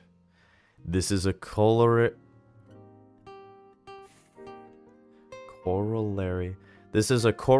of the law of the creative dynamic. The higher the goal, the more energy you will call up from deep within. You will rise to the challenge because you have to, and will discover creative powers in yourself that you never suspected. Second, you must let go of your need for comfort and security. Creative endeavors are by their nature uncertain. You may know your task, but you are never exactly sure where your efforts will lead. If you need everything in your life to be simple and safe, this open-ended nature of the task will fill you with anxiety. If you are worried about what others might think and about how your position in the group might be jeopardized, then you will never really create anything. You will unconsciously tether your mind to certain conventions, and your ideas will grow stale and flat. If you are worried about failure or going through a period of mental and financial instability, then you will violate the primary law of the creative dynamic, and your worries will be reflected in the results. Think of yourself as an explorer. You cannot find anything new if you are unwilling to leave the shore. Step 2. Creative strategies. Think of the mind as a muscle that naturally tightens up over time unless it is consciously worked upon. What causes this tightening is twofold. First, we generally prefer to entertain the same thoughts and ways of thinking because they provide us with a sense of consistency and familiarity. Sticking with the same methods also saves us a lot of effort.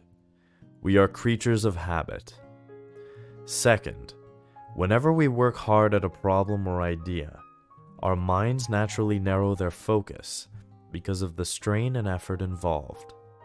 This means that the further we progress on our creative task, the fewer alternative possibilities or viewpoints we tend to consider.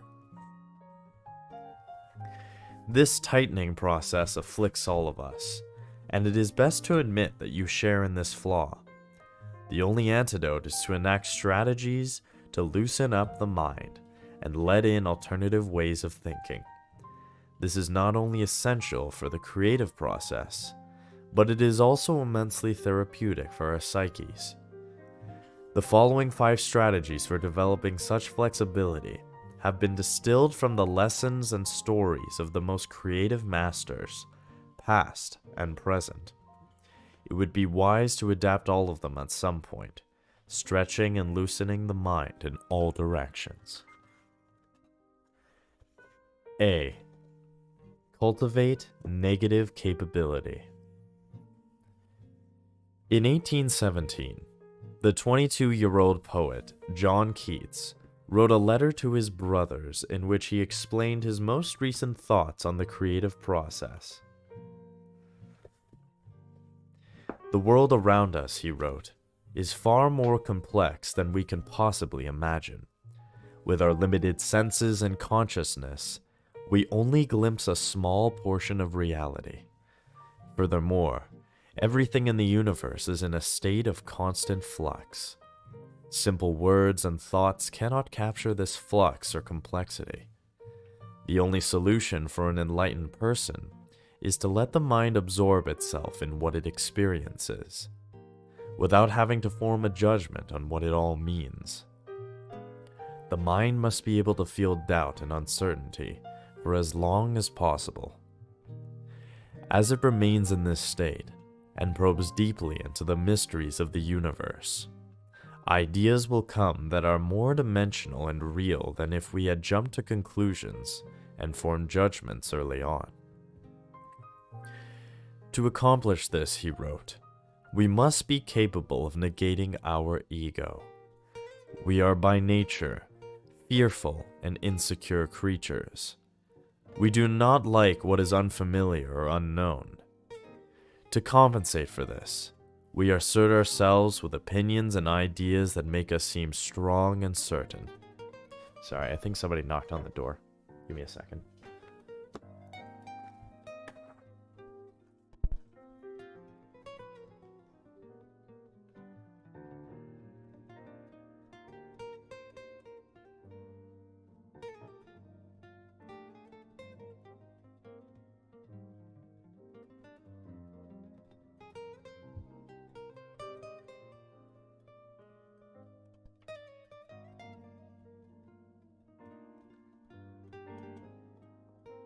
Never mind.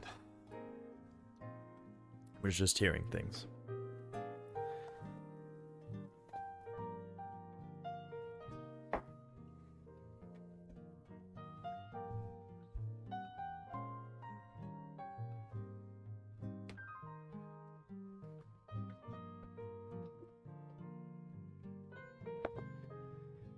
All right, sorry about that.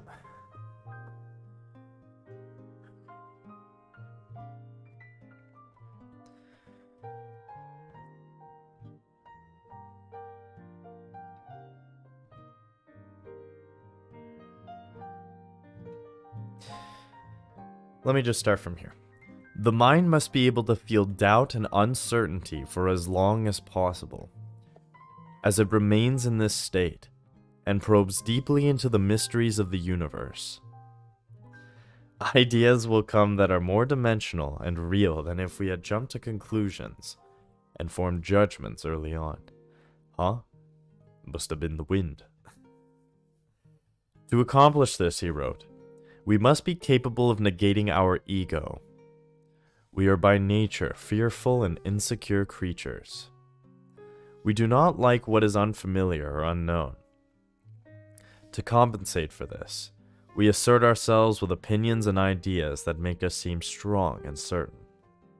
Many of these opinions do not come from our own deep reflection, but are instead based on what other people think.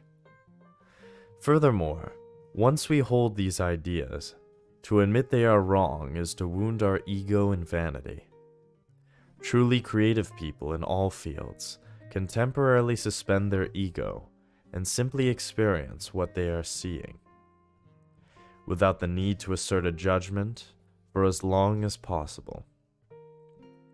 They are more than ready to find their most cherished opinions contradicted by reality.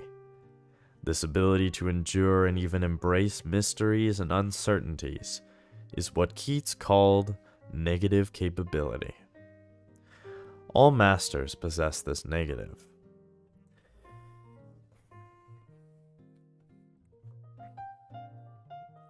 All masters possess this negative capability, and it is the source of their creative power. This quality allows them to entertain a broader range of ideas and experiment with them, which in turn makes their work richer and more inventive. Throughout his career, Mozart never asserted any particular opinions about music.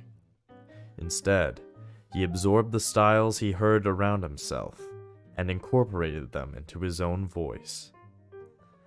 Late in his career, he encountered for the first time the music of Johann Sebastian Bach, a kind of music very different from his own, and in some ways more complex. Most artists would grow defensive and dismissive of something that challenged their own principles. Instead, Mozart opened his mind up to new possibilities, studying Bach's use of counterpoint for nearly a year and absorbing it into his own vocabulary. This gave his music a new and surprising quality. At a young age, Albert Einstein found himself fascinated by the apparent paradox of two people observing the same beam of light, one pursuing it at the speed of light, the other at rest, on Earth, and how it would appear the same to the both of them. Instead of using available theories to gloss this over or explain it away, for 10 long years he contemplated this paradox in a state of negative capability. Operating in this way, he was able to consider almost every possible solution, until finally, he hit upon the one that led to his theory of relativity. For more on this, see Chapter 6, page 278. I guess we'll learn more about that later on. This might seem like some kind of poetic conceit, but in fact, cultivating negative capability will be the single most important factor in your success as a creative thinker. In the sciences, you will tend to entertain ideas that fit your own preconceptions and that you want to believe in. This unconsciously colors your choices of how to verify these ideas, and is known as confirmation bias. With this type of bias, you will find the experiments and data that confirm what you have already come to believe in.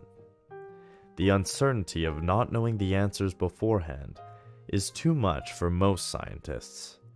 In the arts and letters, your thoughts will congeal around political dogma or predigested ways of looking at the world, and what you will often end up expressing is an opinion rather than a truthful observation about reality.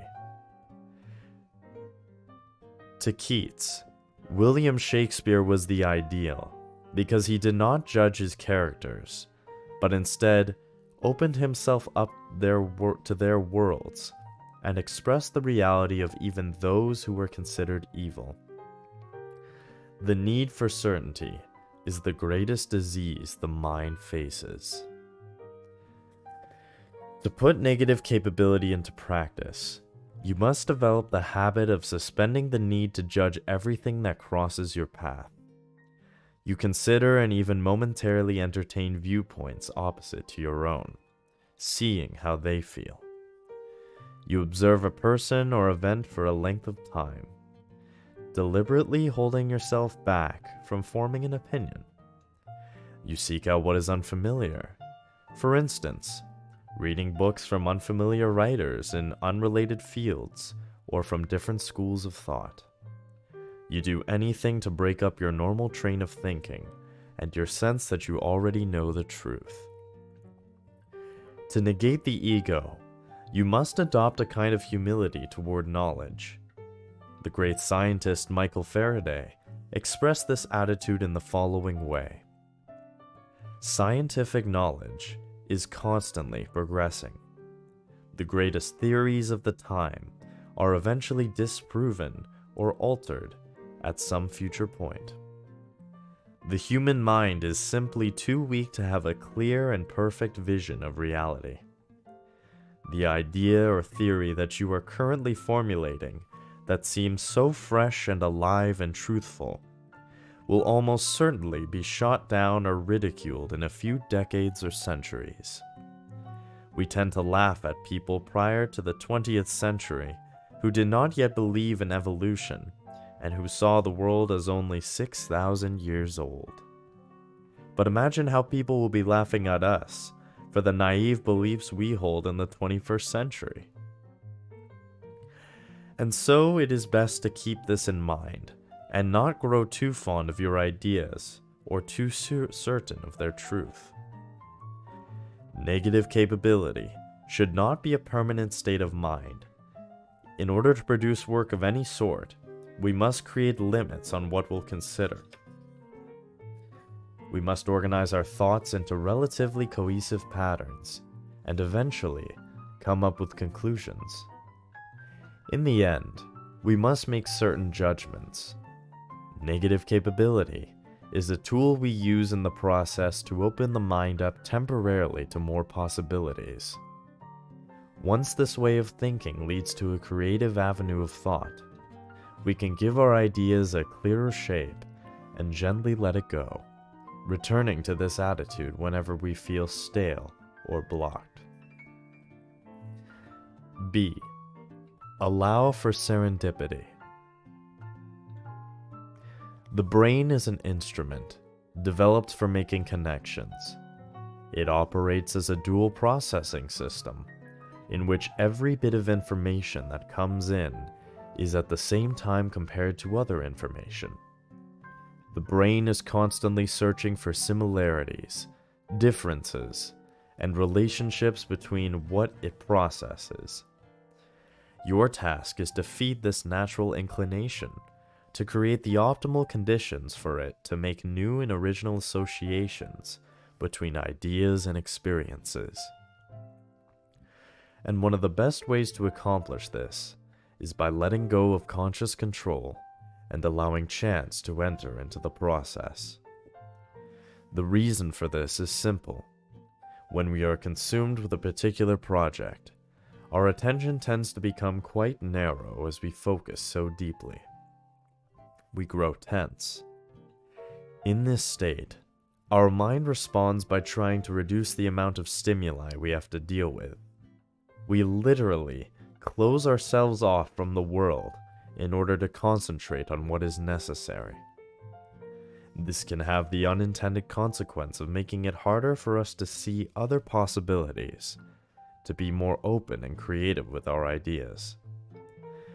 When we are in a more relaxed state, our attention naturally broadens and we take in more stimuli. Many of the most interesting and profound discoveries in science occur when the thinker is not concentrating directly on the problem, but is about to drift off to sleep, or get on a bus, or hears a joke. Moments of unstrained attention, when something unexpected enters the mental sphere and triggers a new and fertile connection. Such chance associations and discoveries are known as serendipity, the occurrence of something we are not expecting. And although by their nature you cannot force them to happen, you can invite serendipity into the creative process by taking two simple steps.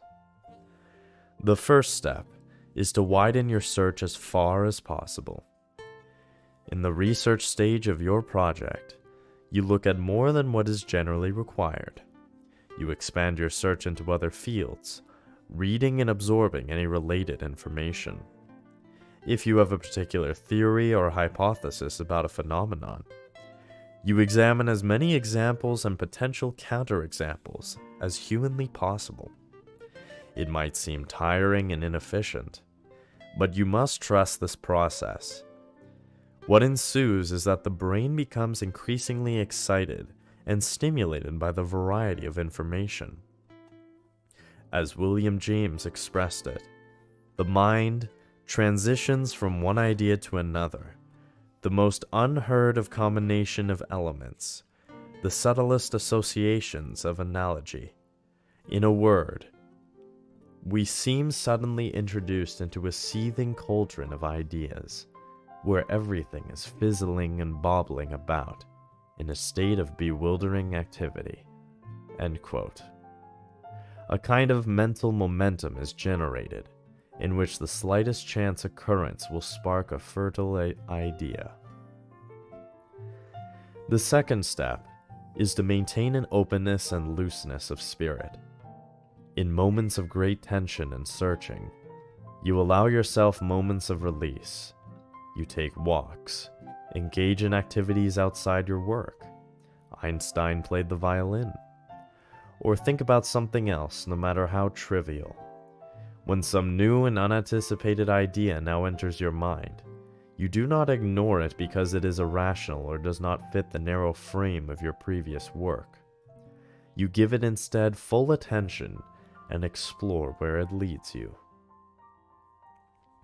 Perhaps the greatest illustration of this would be the discovery by Louis Pasteur of immunology and how contagious diseases can be prevented by inoculation. Pasteur spent years demonstrating that various diseases are caused by microorganisms, or germs, a novel concept for the time. In developing his germ theory, he expanded his knowledge into all different branches of medicine and chemistry. In 1879, he was researching chicken cholera. He had prepared cultures of this disease, but the cholera work got interrupted by other projects. And for several months, the cultures remained untouched in his laboratory. When he returned to the work, he injected the cultures into chickens and was surprised when they all recovered easily from the disease. Figuring these cultures had lost their virulence because of the time factor, he ordered some new varieties, which he injected immediately into the same chickens and into some new ones as well. The new ones all died as expected, but all of the old chickens survived. Many doctors in the past had witnessed similar phenomena, but had not taken notice or had refused to contemplate its meaning. Pasteur had such wide and deep knowledge of the field that the survival of the chickens instantly caught his attention. In thinking deeply about what it could mean, he realized he had stumbled upon a whole new practice in medicine: the inoculation of the body against disease by injecting small doses of the actual disease. The wideness of his searches and the openness of his spirit allowed him to make this connection and random discovery. As Pasteur himself commented, "Chance favors only the prepared mind."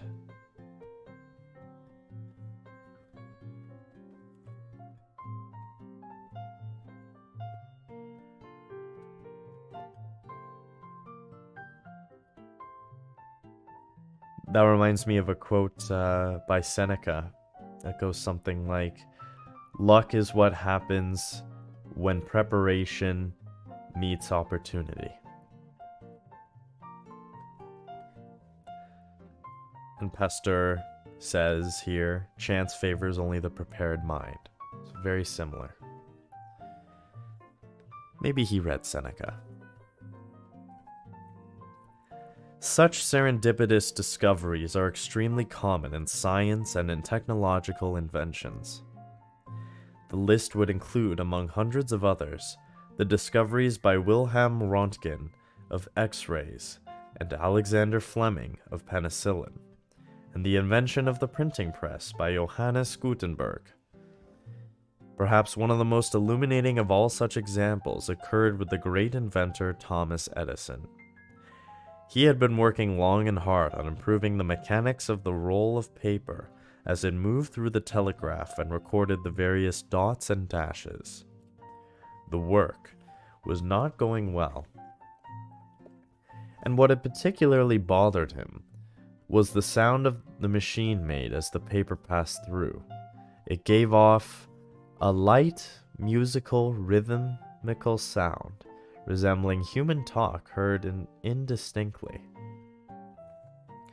He wanted to get rid of this sound somehow, but over the course of the next few months, as he let go of the work on the telegraph, the whirring noise continued to haunt him. One day, as he heard it yet again in his head, an astounding thought occurred to him. He might have inadvertently hit upon a way to record sound in the human voice. He spent the next few months immersing himself in the science of sound, which led to his first experiments on creating a phonograph that would record the human voice using a very similar technology to the telegraph. This discovery shows us the essence of the creative mind. In such a mind, every stimulus that enters the brain is processed, turned over, and reevaluated. Nothing is taken at face value. A whirring sound is never neutral, never merely a sound, but something to interpret, a possibility, a sign. Dozens of such possibilities lead nowhere, but to an open and fluid mind, they are not only worth considering, but are a constant pleasure to investigate. Perception itself becomes a stimulating exercise in thinking. One reason that serendipity plays such a large role in discoveries and inventions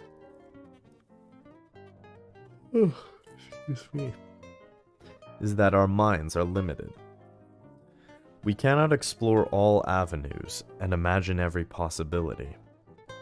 Nobody could have come upon the invention of the phonograph in Edison's time by a rational process of imagining rolls of paper that could record sound. Random external stimuli lead us to associations that we cannot come by on our own. Like seeds floating in space, they require the soil of a highly prepared and open mind to take root in and sprout a meaningful idea. Serendipity strategies can be interesting devices in the arts as well. For instance, the writer Anthony Burgess, trying to free his mind from the same stale ideas, decided on several occasions to choose random words in a reference book and use them to guide the plot of a novel.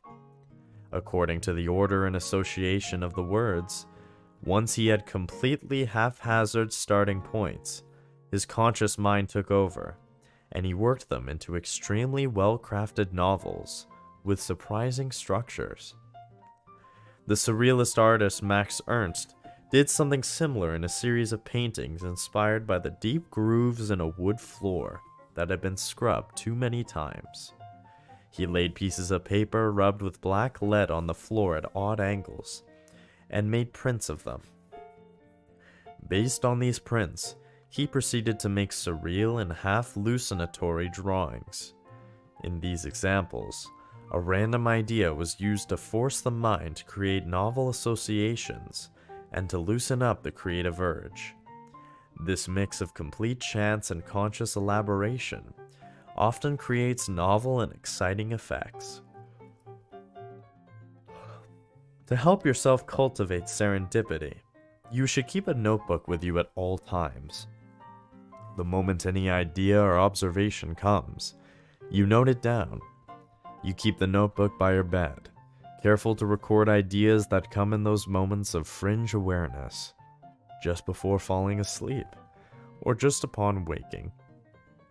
In this notebook, you record any scrap of thought that occurs to you, and include drawings, quotes from other books, anything at all. In this way, you will have the freedom to try out the most absurd ideas. The juxtaposition of so many random bits will be enough to spark various associations. In general, you must adopt a more analogical way of thinking, taking greater advantage of the associative powers of the mind. Thinking in terms of analogies and metaphors can be extremely helpful to the creative process. For instance, an argument people used in the 16th and 17th centuries to prove that the earth does not move was to say that a rock dropped from a tower lands at its base. If the earth were moving, they argued, it would fall elsewhere. Galileo, a man who habitually thought in terms of analogies, saw the earth in his mind as a kind of sailing ship in space. As he explained to doubters of the earth's movement, a rock dropped from the mast of a moving ship still lands at its base.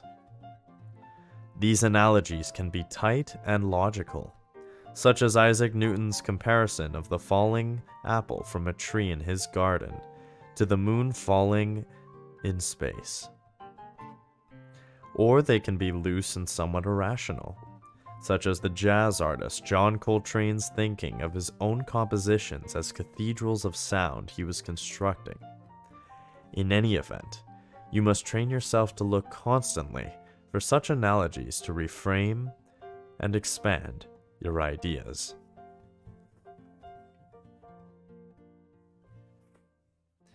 C. Alternate the mind through the current. In 1832, as Charles Darwin voyaged around the coastline of South America and traveled into the interior, he began to take note of several strange phenomena: bones of animals long extinct, marine fossils near the top of mountains in Peru, and animals on islands that were similar and yet quite different from their mainland counterparts. In his notebooks, he began to speculate on what all this could mean. Clearly, the earth appeared to be much older than indicated in the Bible, and it became increasingly difficult for him to imagine that all of life was created at once. Based on these continuing speculations, he began to look more closely at the plant and animal life he was observing. In doing so, he took note of even more anomalies in nature and tried to find a pattern among them. When he visited the Galapagos Islands near the end of his voyage, he witnessed so much variety of life in such a small area that he finally saw the pattern: the idea of evolution itself. For the next 20 years, Darwin expanded upon the process that he started as a young man. He speculated on how variety within species might actually occur, and to test out his ideas, he began to keep and breed different types of pigeons. The theory of evolution he was developing depended on the movement of plants and animals across wide expanses of the globe. This was easier to imagine with animals than with plants. For instance, how did such rich vegetation end up on relatively young volcanic islands? Most believed it was from an act of God. And so Darwin began a series of experiments, soaking various seeds in salt water to see how long they could survive in such an element and still germinate. The results proved they could last longer than he had imagined. Considering ocean currents, he calculated that many varieties of seeds could travel more than 1,000 miles in some 40 days and still germinate. As his ideas began to solidify, he decided to intensify his research by spending 8 years studying many species of one type of crustacean, the barnacle, in order to prove or disprove his speculations. This research ended up validating his ideas and adding some new wrinkles. Certain that he had discovered something meaningful after all this work, he finally published his results on an evolutionary process that he called natural selection. The theory of evolution, as formulated by Charles Darwin, represents one of the most astounding achievements of human creative thinking, and is a testament to the powers of the mind. Evolution is not something that can be seen with the eyes. It depends on a powerful use of the imagination, to imagine what could happen on Earth in the course of millions upon millions of years. A period of time that is so astoundingly long we have no way of really conceptualizing it. It also required the ability to imagine a process that it could occur on its own, without the guidance of a spiritual force. Darwin's theory could only have been deduced by looking at evidence and making connections in the mind about what his findings could mean. His theory of evolution, devised in this way, has stood the test of time and has come to have profound ramifications on almost all forms of science.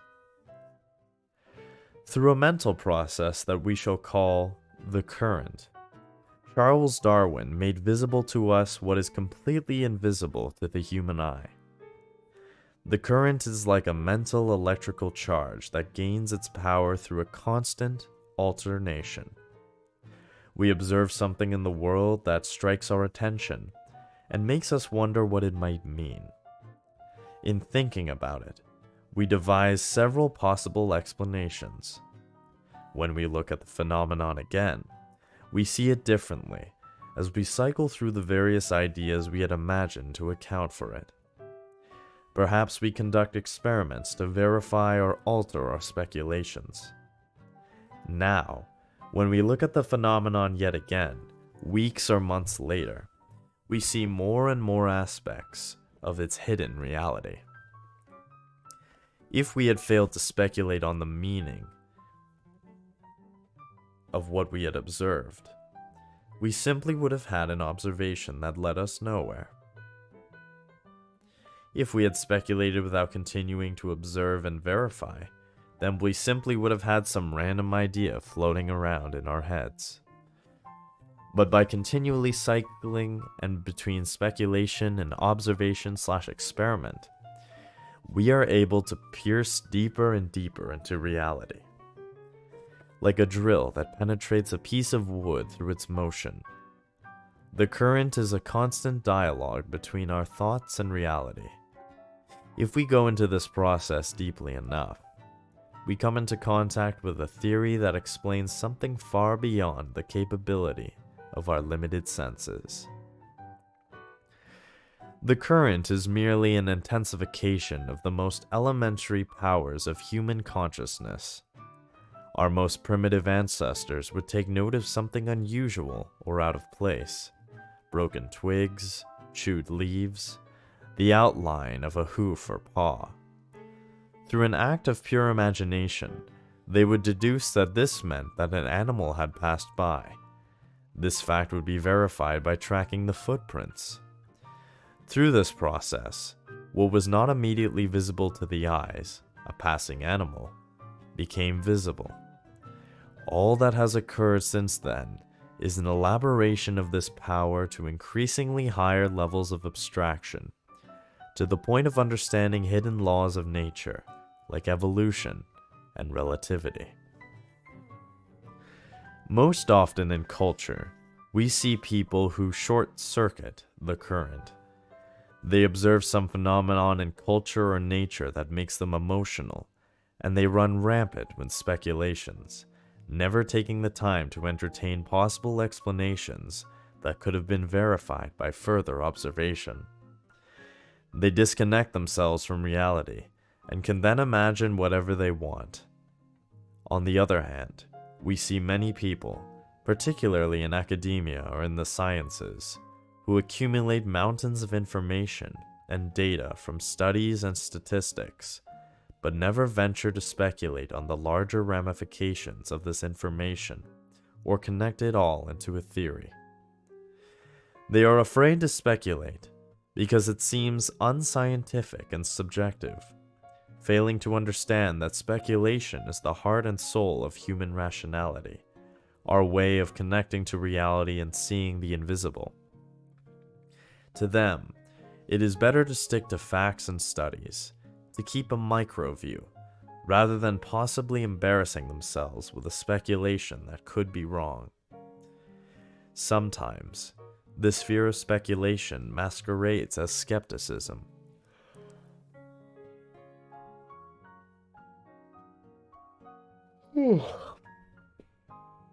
Excuse me. We see this in people who delight in shooting down any theory or explanation before it gets anywhere. They are trying to pass off skepticism as a sign of high intelligence, but in fact, they are taking the easy route. It is quite simple to find arguments against any idea and knock it down from the sidelines. Instead, you must follow the route of all creative thinkers and go in the opposite direction. You then not only speculate, but are bold and audacious with your ideas, all of which forces you to work hard to confirm or disconfirm your theories, piercing into reality in the process. As the great physicist Max Planck put it, scientists, quote, must have a vivid intuitive imagination, for new ideas are not generated by deduction, but by an artistically creative imagination. End quote. The current has applications far beyond science. The great inventor Buckminster Fuller was constantly coming up with ideas for possible inventions and new forms of technology. Early in his career, Fuller noticed that many people have great ideas, but are afraid to put them into action in any form.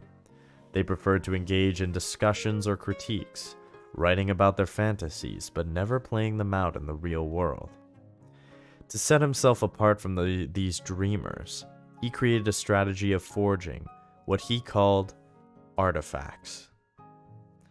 Working off his ideas, which were sometimes quite wild, he would make models of things he imagined, and if they seemed at all feasible, he would proceed to invent prototypes of them.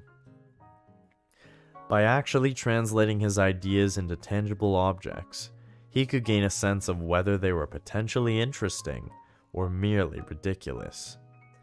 Now his seemingly outlandish ideas were no longer speculations, but realities.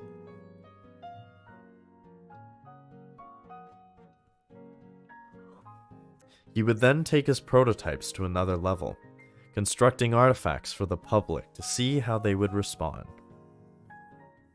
One artifact he made was the Dymaxion car, which he unveiled to the public in 1933. It was meant to be much more efficient, maneuverable, and aerodynamic than any vehicle in existence, featuring 3 wheels and an unusual teardrop shape. In addition, it could be quickly and cheaply assembled. In making this artifact public, he realized several faults in his design and reformulated it. Although it led nowhere, particularly as the auto industry put all kinds of roadblocks before him, the Dymaxion car ended up influencing future designers and caused many to question the single-minded approach people had to the design of the automobile. Fuller would expand this artifact strategy to all of his ideas, including his most famous one, the geodesic dome. Fuller's process of making artifacts is a great model for any kind of new invention or idea in business and commerce. Let us say you have an idea for a new product. You can design it on your own and then launch it, but often you notice a discrepancy between your own level excitement for your product and the somewhat indifferent response of the public. You have not engaged in a dialogue with reality, which is the essence of the current. Instead, it is better to produce a prototype, a form of speculation, and see how people respond to it. Based on the assessments you gain, you can redo the work and launch it again, cycling through this process several times until you perfect it. The responses of the public will make you think more deeply about what you are producing. Such feedback will help make visible what is generally invisible to your eyes, the objective reality of your work and its flaws, as reflected through the eyes of many people. Alternating between ideas and artifacts will help you to create something compelling and effective.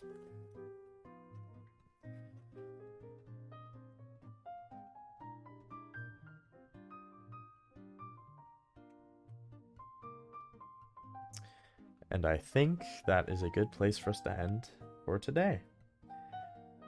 And next time we'll continue with D, alter your perspective, which is the last, I believe, is that the last one? Yes, it's the last of the steps. And then there are more steps to follow, or examples. So we will end there for today. Thank you all so much for tuning into the stream once again. I hope you like the Studio Ghibli music. I actually find it really nice to read to it. I think I will do this more often to the Studio Ghibli kind of music or peaceful music from games and shows and movies. So, with that being said, thank you again to everybody that tuned in. I really appreciate it. I will be live tomorrow, hopefully at 9 a.m. this time. I'll try not to stay up too late tonight. Try to go to bed 4:11. That's what I need to start doing more. Bad habit of staying up late. But regardless, thank you so much again to everybody that tuned in. I greatly appreciate it, and I hope you all have a great rest of your day. And until next time, take care.